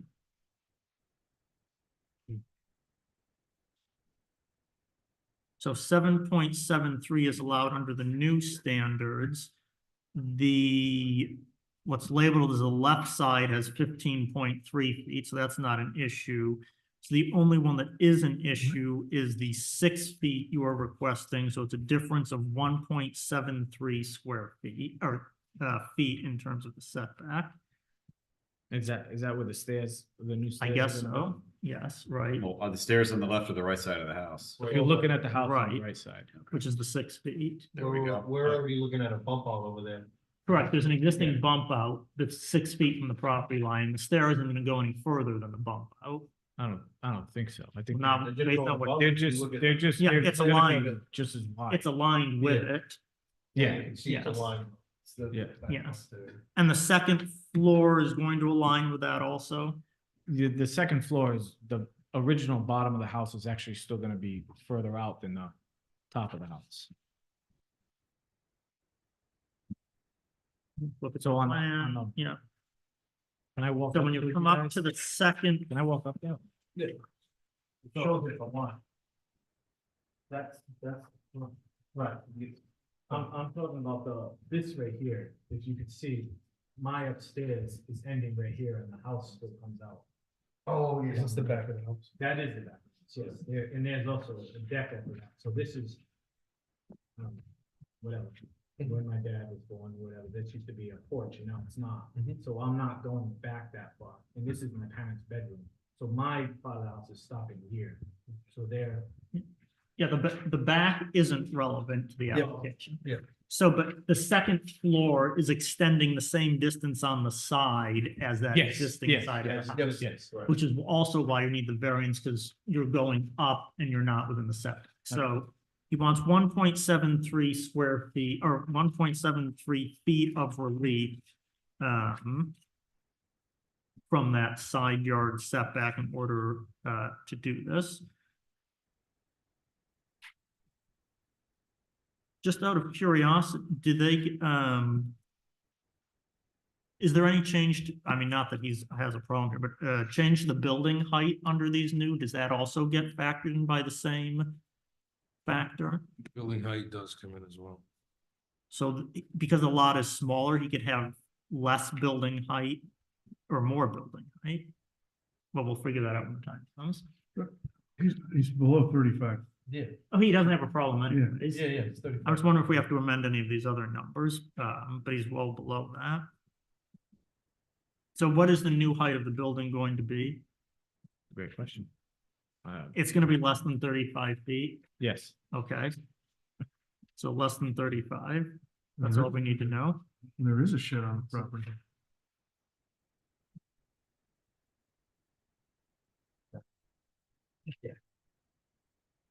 But the allowed, it's cross, was it 30% coverage is allowed in this zone?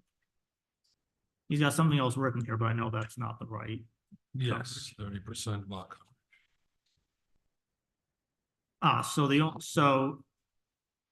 Well, it says 22 existing and 22 proposed. Technically, you would have a little more because the stair is taking up some of the lot coverage, but it's not relevant because you're below the 30% required anyway. So you can cover your lot.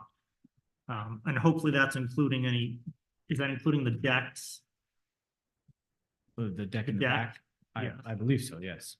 and any sheds if there are any? Yes. So you're gonna be under 30% by the time all is said and done with adding the stair, the existing decks, the house, whatever's there. Yeah. Fine. The only thing you want is 1.73 feet on the side of the property. Got it. Questions from the board? I mean, it's basically, you're kind of keeping everything in line, just going up. So Right. just, Quite you're not typical- changing the Quite footprint. typical of other applications. I would agree. And you're not even going up much because there's already. There's already Yeah. a partial second floor to start with. This one's a little less than two $5 footings. Okay, is anyone in the audience who wants to say anything about this? Doesn't appear to be. Okay. We'll bring it back to the board. Do we have any other questions about the dimensional variance on one side of the property? I would just, whoever's going to make a motion, if there is one, memorialize that the required setback under the new laws is 7.73 feet. And that the applicant is seeking a setback of 6 feet, so there's a difference of 1.73. I'll just note for the record's sake too, I mean, this stretch of Water Street, I mean, this is something, that we see quite common. There are well, it's already a two-story structure, but the proposed change plans we're looking at, there are many structures down in this part of town that kind of have this look. This is not like an aberration. It seems to fit in with a lot of the properties we see down in that part of So we town. think we have a finding of fact that it's doesn't affect the character of the neighborhood. Correct. Well, I think we also had a testimony that the hardship, the house is existing. You testified it was your father's house. So you didn't cause the problem of the setback. It's already there. Right? So I think we've covered everything. And so I think just the point about the bathroom is certainly more than a mere inconvenience. If your daughter was forced to share the same bathroom that your mother uses, I can definitely see that being way more than a mere inconvenience. I think you said she was how old? 14? Yeah. Way more than a mere inconvenience. Second floor egress. Yes, it's providing a second floor egress, so that seems very reasonable. Anything else you want to add? Okay, so is there a motion on this application? I can make a number motion. 2408? Okay, Like- Mr. Holby's gonna go ahead with that. I vote to approve, make a motion to approve application 24-08. William K. McMillan, III, owner and applicant, 396 Water Street.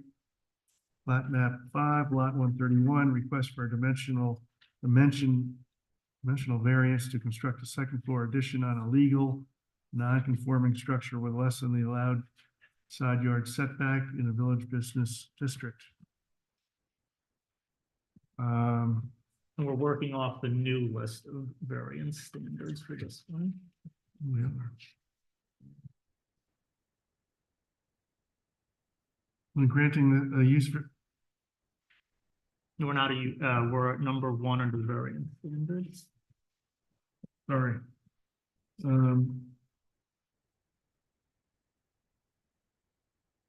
These are the same standards we've had, it's just minus. Just minus a few. Yes. So hardship from which the applicant seeks relief is due to the unique characteristics of the subject land or structure, not the general characteristics of the surrounding area. It is not due to the physical or economic disability of the applicant, excepting those physical disabilities addressed in 45-24-30A16. There's a hardship with we want to make it easier for him and his daughter to live on the second floor of the house. The applicant is going to be taking over the house from his parents. He'll be buying the house. The hardship is not from any prior action of the applicant. The house has been there. In fact, you testified that your dad was born there? Oh, I don't know, it's just old. It's been a I heard you say he was born there. I mean, my grandparents own the house. I mean, Your grandparents own the house. My dad grew up in the house. Okay. I apologize. The new setback is 7.73 feet, and we're looking for a relief of 1.7 feet. Which yields 6. Which yields 6. Which yields 6 feet. The granting of the requested variance will not alter the general character of the surrounding area or impair the intent or the purpose of the zoning ordinance or the comprehensive plan upon which the ordinance is based. We'll just state that the house has been there for a very long time. It's an improvement to the neighborhood, putting a second floor on there, making it easier for you and your daughter to live with the bathroom up there. We really aren't changing the setbacks any. It's just sort of extending the line along. It's very easy, and it has second floor egress, which is good for making it a separate entrance for you guys and your parents. And if I left anything out, Inconvenience. would be an inconvenience if we, or your daughter and you, if we did not approve this motion, and it will make lives a lot more easier to live there and more convenient. I think we'll just memorialize that this is remaining a single family residence. This is not an accessory dwelling unit or an apartment or anything of that nature. It continues to be a one family residence. Are there any other amendments or conditions for this motion? Is there a second? I'll second it. Oh, wait, you Okay. Whoever seconded it, Maya will have noted, all in favor? Aye. Any opposed? Okay, so the variance is approved, so you can proceed with your plans and submit them to the, Just one question, how long is this good for? Like, a year. oh, a year? Okay, If you don't get a building permit for this project within, not 1 year of today, it's Yeah. 1 year of when it is recorded in the land evidence record. okay, Which will be a few weeks from now.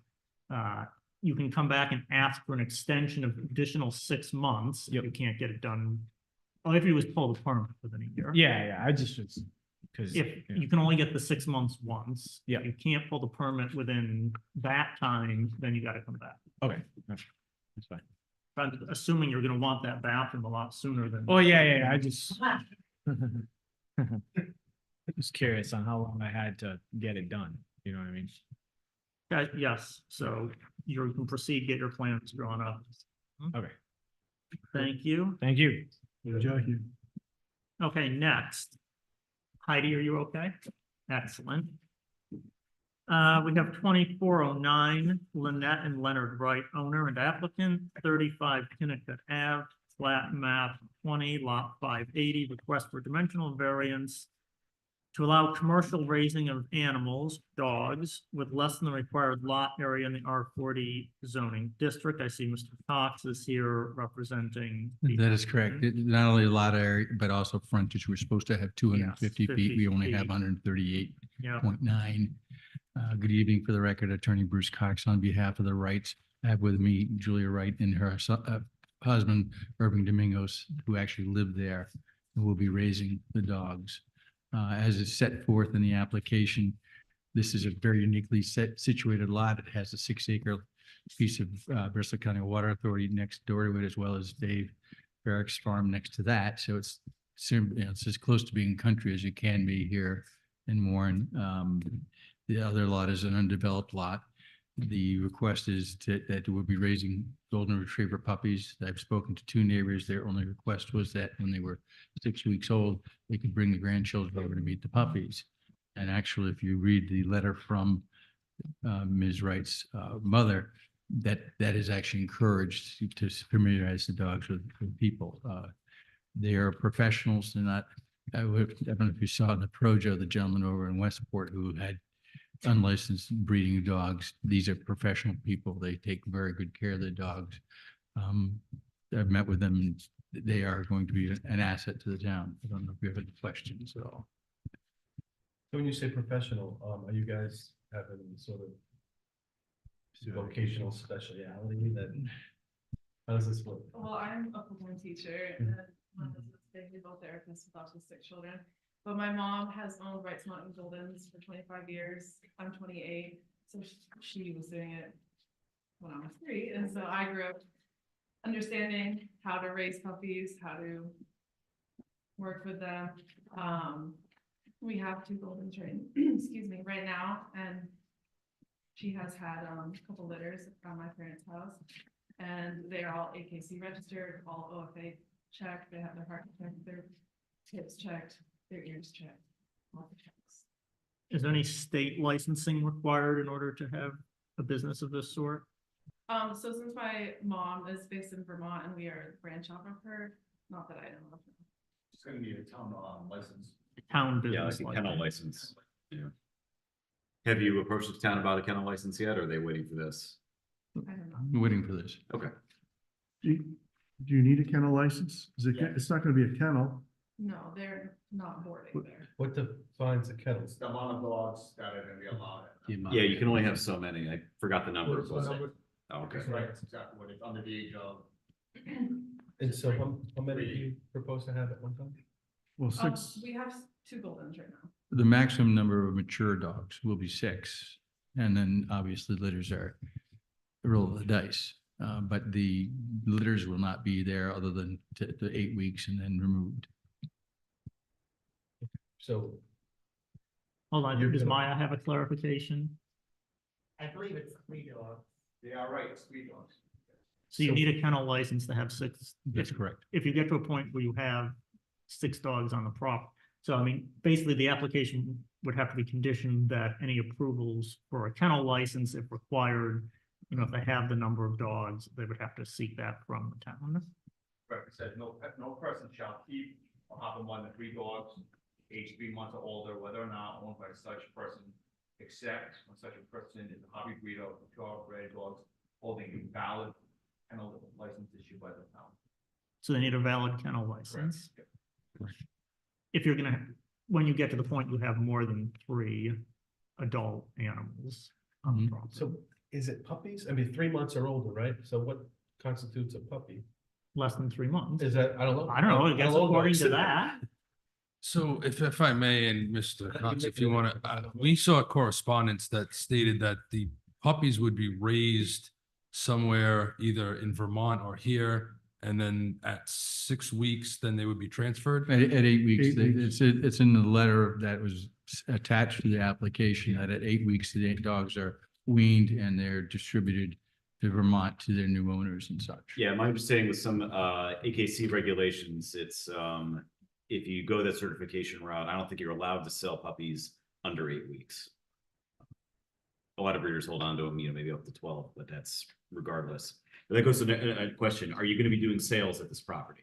No, they are raised until they are 8 weeks old, and that was correct. AKC does not allow them to go home before 8 weeks old, and then they will be transported to Vermont. Okay. So if one of us wanted to go buy a golden retriever from you, we'd drive to Vermont and get it? You can get on the wait list, and then, yeah, it'd be in Vermont. You get a place. So I'm trying to understand the business concept. So you guys have dogs come there and deliver babies, and then they stay there for 8 weeks, and you transfer them to Vermont? Yeah, so, we have the 2 female Goldens, one is ready to have So you're puppies. breeding your 2 Yes. dogs? Okay. Yes, my mom has all the studs. We use the stud services through my mom. Okay. And then they are raised there. I help with the birthing process. Mhm. And they are there till they're 8 weeks old. And then when they're ready to go to their new homes, they go to them. Gotcha. And the female dogs live there permanently with you. Yes. And as they come to be ready to have puppies, you breed them. Mhm. And you're not gonna have any more than 6 at one time. Correct. And you currently only have 2.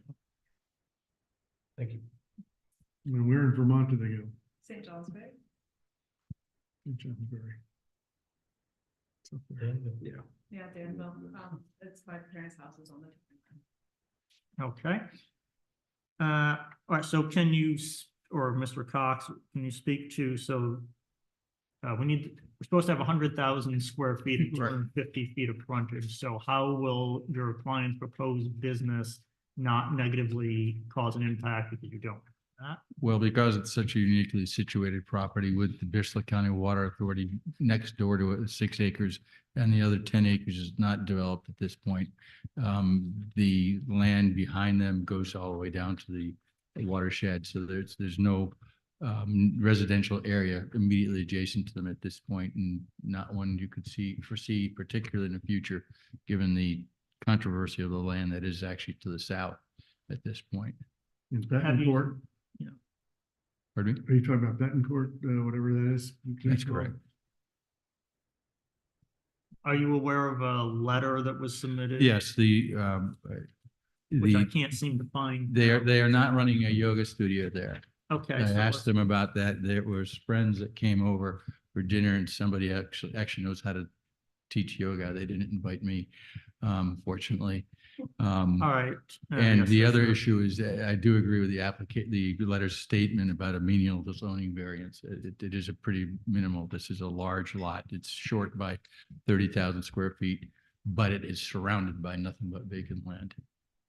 All right, so we'll just put on the record that an email from Joy Betancourt was received. She and her husband unable to attend. This is, yes, indicate my variance. He's concerned as a backdoor way of allowing other commercial businesses on the property. That's not the case. We're here to review a dog breeding business only. The yoga is not relevant. Yeah, so seemingly menial zoning, she might mean marginal zoning variance to allow another commercial business. All right, yeah, so there were some concerns about a yoga studio and things which weren't relevant. It doesn't appear to be an objection to the actual dog breeding business. Yeah, and it sounds like other than just the, raising and birthing of the dogs, that's the only activity happening. There is no sales, there's no other commercial aspect to this. Literally just kind of an offsite breeding place. I have a question. How will the animal waste be contained in a way so it doesn't contaminate adjacent waterways?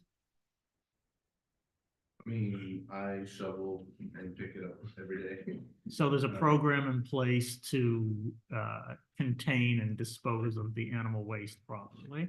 Yes, sir. So right now, like we said, yeah, those 3 goals, so it pretty much just goes, as far as I know, just into a bag, into the trash can, and then every week the dumpster yard, garbage gets picked up. Unless there's a different way to do that, once we get, if it goes through and we do end up getting 6 dogs, unless there's a different way, I'm open to I think probably ideas. a condition of the approval would just be that you manage the animal waste so that it doesn't result in, it sits there and then there's a rainstorm and there's runoff that pollutes adjacent areas or whatnot. Is there a contained area where the dogs are, or they run the whole property? So currently they're inside our home, but we do have, collars on them or e-collars that they respond well to. So that's how we just keep them in the yard and they kind of naturally just know somehow the boundary. Right. And there was something about building some kind of was it a shed or something to? Yes, so. So if, what was that about? If it all goes through and we say end up getting those 6 dogs, they're not all gonna be living in the house. We definitely don't want that. So we would be planning on building a shed on the backside of the property. But that's not on the table at the moment, Yeah, so so, I if mean, it comes time for that, you would then just we will have to approach it. Correct, yes. either. Come see us first. Well, Yes, of course. Either. Only if we need relief, which we really shouldn't. Either build it within the parameters, so you don't need the relief as your attorney is recommending, or you're gonna have to come see us. It's no longer drinking water, so Yeah. at least we have that. Yeah. Question I've got is noise. I love dogs. I'm a dog person, but they're more, dogs are around with the dogs. They bark a lot. I know this area, let me ask this way. What steps do you guys have or plans to kind of mitigate extraneous or, noise that would be above and beyond what's normally there?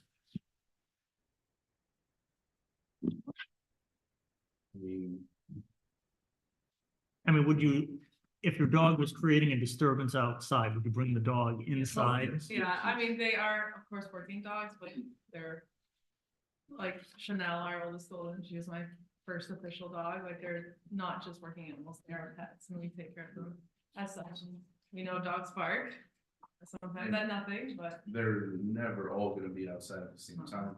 They're always gonna be supervised as well. And yeah, I mean,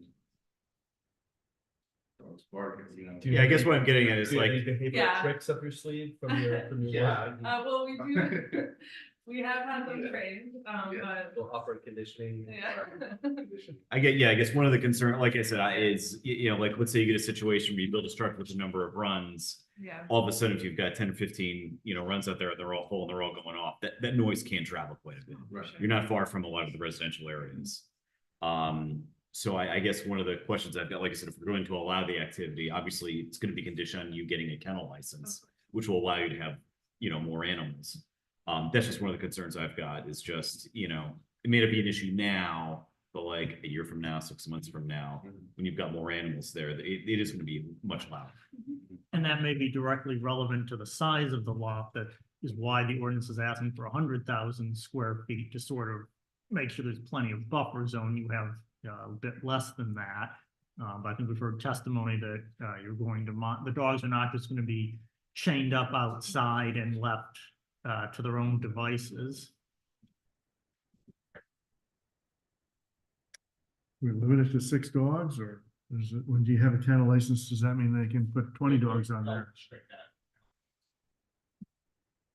So we don't need to, I mean, they're asking in the application for a maximum of 6. Do we need to say anything about the quantity of I dogs? think, as presented, I think you have to address exactly what's presented, because in fact, if you want to make it bigger, it may change the whole. dynamic, Correct. right? So certainly I would address what's on it, but not speculate. Yeah. Getting stuck at the 6 and you Yeah. wanna come back, you would come back here. So we may feel that 6 is an appropriate number based on the size of their lot, and if they decided they wanted more, then we may have to reevaluate. So it would be a reasonable condition that as presented, they're requesting a maximum of 6 adult breeding dogs. Yeah, that's okay. Just after the chicken, I'm just wondering where the animal. Yeah, like I that. know this is the other way of Oh, the chicken. Can I speak on the chicken Yes. part? Is that what you? Are you having chickens? No. Okay, good. No. Excuse me, I've spoke with chickens. I do not want chickens, but that is a dream that my mom has for me that I will not be fulfilling. Well, you have a big enough lot to I have. don't love birds, so. Lovely. That's fine. A separate application was a whole other. Oh, yeah. No. Those things are pain. Okay, let me just, for the sake of formality, ask if there's anyone in the public who wants to offer any comment on this application. We have had one letter submitted that we've already noted. I do not see anyone indicating in the public that they would like to comment on this. Does the board have any other questions relevant to, so the two variances are the lot frontage. 250 feet is required, and they have, what do they have? Something left. 38.9. Yeah, 138.9. And 100,000 square feet is required, and they have 68,072. So we would need to have findings of fact that the type of business and the intensity of the use of the business would not be negatively impacted by the lot size. So we have to have some findings that the 6 dogs that are proposed are appropriate for the size of the parcel.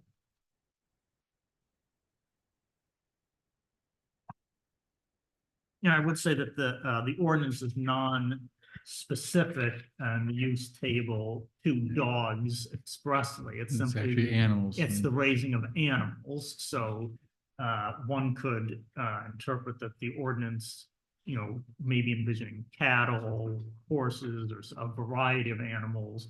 So I think it's reasonable that we could determine if a reduced size of property is commensurate with the type of animal, that being these 6 dogs that we're going to have. So the animals excluding hogs. Excluding hogs. I don't know how if there's a differentiation between. pigs Raising of and animals hogs. excluding hogs. So we don't want hog raising in this town. Pigs might be fine, but not hogs, and I don't know what the cutoff is between a pig and a hog. The Harrier, I don't even want to know. But I have chased cows, it's not a lot of fun. No. And I was not good at it. Yelled at. Oh, and I think you had testified that the animals will be contained on the property via use of electronic collars or other means to prevent them, for this animal's own safety, if not for the annoyance of others, that they're going to be contained within the property. Any other questions or findings of fact that anyone like to elicit from the applicants or their attorney? I can make a motion if. I would say if there's nothing else, I'd entertain a motion. I'll make that motion. Please do. I move application of, I move approval, application number 24-09, Lynette and Leonard Wright, owner and applicant, 35 Connecticut Avenue, plat map 20, lot 580. Request for a dimensional variance to allow commercial raising of animals, dogs with less than the required lot area in the R40 zoning district. We'll just note also the less than the frontage. Oh, and the It wasn't frontage. noted in here. My apologies. No, it wasn't noted, but it's. All right, just to memorialize it, if the ordinance says require 100,000 square feet, where this lot has 68,072 square feet, and where the required for frontage is 250 feet, whereas the lot actually has 138.9 feet. In granting this variance, we find that the hardship is due to the unique characteristics of the subject land and structure. Oh, wait a Oh, minute, we're on this new. Yeah, I gotta use. Well, it's the same thing, we just don't have. Yeah. It is not due to physical or economic disability of the applicant. Again, in reviewing the lot size is what it is. It's pre-existing. This is not something that the applicants have created. This lot is the shape that it is. We find the hardship is not the result of any prior application of the applicant. Again, this is a new use of the applicant is looking to come in front of us. This is not something that is pre-existing. We find that granting the required variance will not alter the general character of the surrounding area or impair or the intent or purpose of the zoning ordinance or comprehensive plan. Again, this is it's kind of a rural type area. And what's being proposed is having a dog breeding business, which will require a kennel license. There's not going to be thousands of dogs. What's been requested is a maximum of 6 adults. For the purpose of breeding Goldens. And we find that this is something that does fit in as well as with the comprehensive plan. This is and new commercial activity coming into town. And it will help those who love golden retrievers, albeit they'll have to go to Vermont, but there would be more coming into this world. And in granting this variance, we find the hardship is, More than mere inconvenience. yeah, the way that just read was a little funky. We, if we were not to grant this, we'd find that it would be more than a mere inconvenience, as the way the ordinance is currently written, they wouldn't be allowed to have this at all. As further notes on this conditions, we will state that you know, prior to any sort of activity, commercial activity taking place here, there will need to be a kennel license or in any other licensing certification requirements that the town council may require. Again, what is being currently sought is to have a maximum of 6 adult dogs, so that we are limiting it to that. If you do want to expand, add additional structures that you need a variance for, have more dogs, you will need to come back. The waste needs to be contained on the property and not allowed to run off due to rainfall and contaminate other areas. And the adult dogs will have reasonable restraints to make sure that they stay on the property and reasonably under control, both for their own safety and for the safety and well-being of the surrounding community. And reasonable efforts to control excessive noise, et cetera, through training and other measures. Is there anything else to add to this motion? Is there a second? I'll second. Okay, all in favor? Aye. Any opposed? Okay, so it's 5-0, so can proceed with your other licensing we need to get to have your business. Okay, thank you. Anyone have any other notes or absences that not be here, or anything to make us aware of? No, just a question. Is as far, I know there's a lot of changes going on with the well, with everything, to be honest. Does it make sense to have like a yes, a refresher or a primer? Just because there's a lot going on, and I know in a lot of ways it may make sense to kind of deal with it ad hoc as it's coming in, but I'm wondering if it might make sense to have like a seminar or like a time we can all get together, maybe outside of a formal meeting, to just go through a bunch of this stuff. I don't know if anyone else thinks that way or not. You guys ready yet? Well, that's the flip side. So that's, yeah, the town's not ready to do that.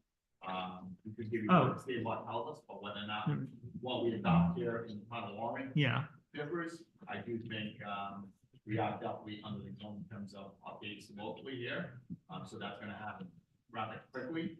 And then when that is done, there will be kind of come and do the seminar as to all the new provision, not only state law, but that's been adopted by the towns. if anyone wants to read the November, December Rhode Island Bar Association publication, there Yeah. is a fairly extensive article highlighting some of these changes.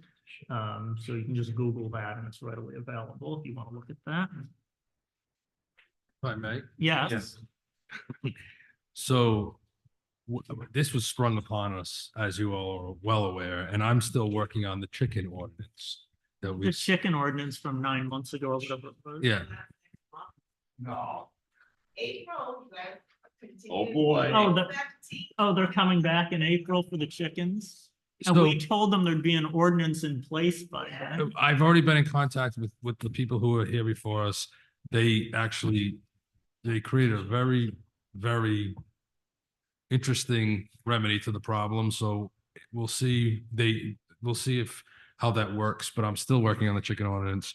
So I think it's a good thing that we, once the solicitor's office gets the everything squared away with our ordinances, we sit down. And then I also asked, I apologize, there was a lot of miscommunication, confusion here. That's me.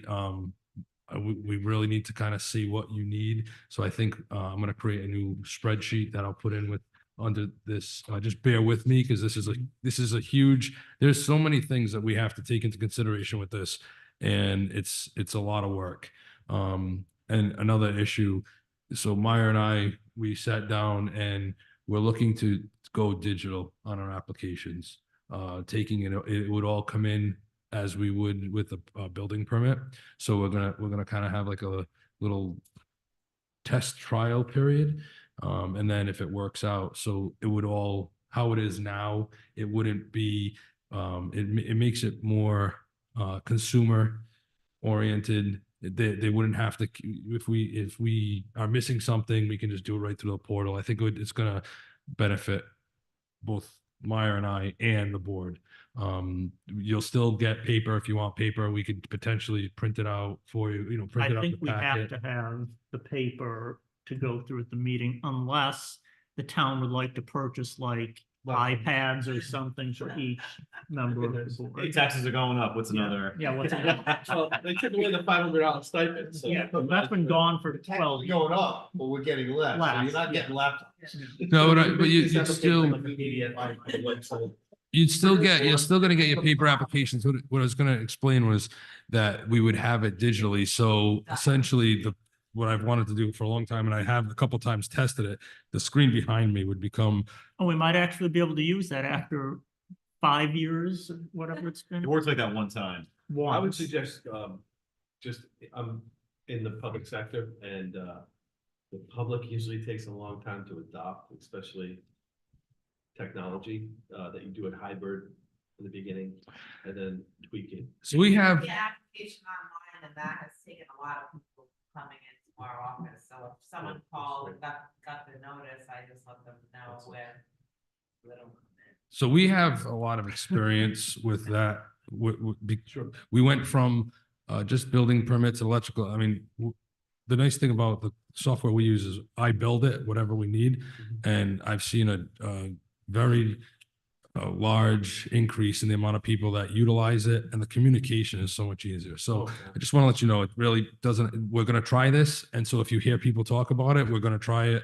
You know, just so you're well. Is aware the of it. application form fillable online, or they have to like download it, scan it, and then? Nope, it's all, it's a plug, it's a pull down, plug and play.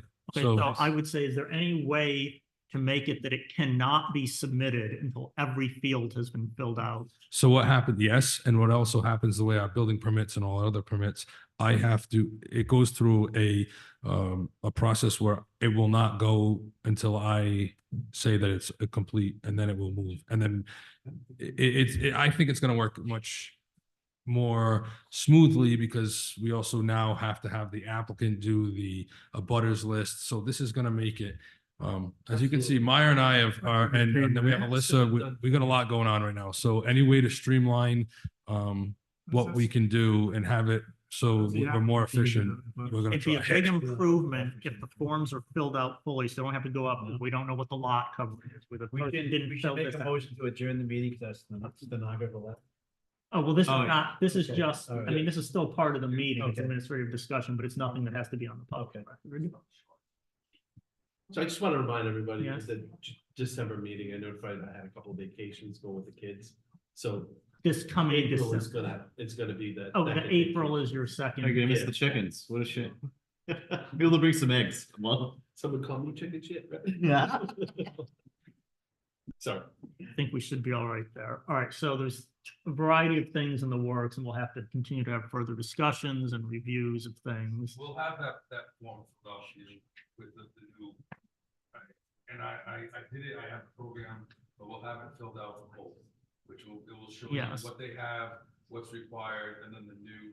So Yeah, what- I had a meeting today with East Bay Building officials, and that was one of our main topics, and it's basically, it's very time consuming, and I don't think when they pass this law, they realize. Well, they never realize anything up Well, there. to a place like us where it's, two people, we have to do all that math. And I'd say majority of our lots are all substandard.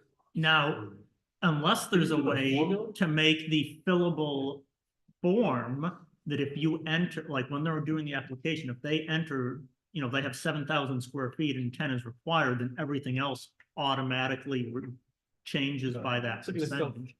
formula. Yeah. Yeah, it's Yeah. Excel form. Yeah. I have an Excel sheet that Yep. does it, and it's pages and pages, because you have to do it differently for each district. And then each district has a different, so I wouldn't be able to do that, but we'll get it done. It's just a lot. It's a lot of work. And, when this came out, I talked to Ben about it, and I read the laws, and I said, this is amazing, because they don't realize how much more work they're putting on. They don't care. It's not even part of their And- processing. and- You know, like, they don't take that into consideration. It's just, we want this. They have Right a, now, we have, you know, we're obviously. Oh, sorry. oh, Motion to adjourn. all right, seconded, in favor, Yeah. okay, we're adjourned. Sorry about that.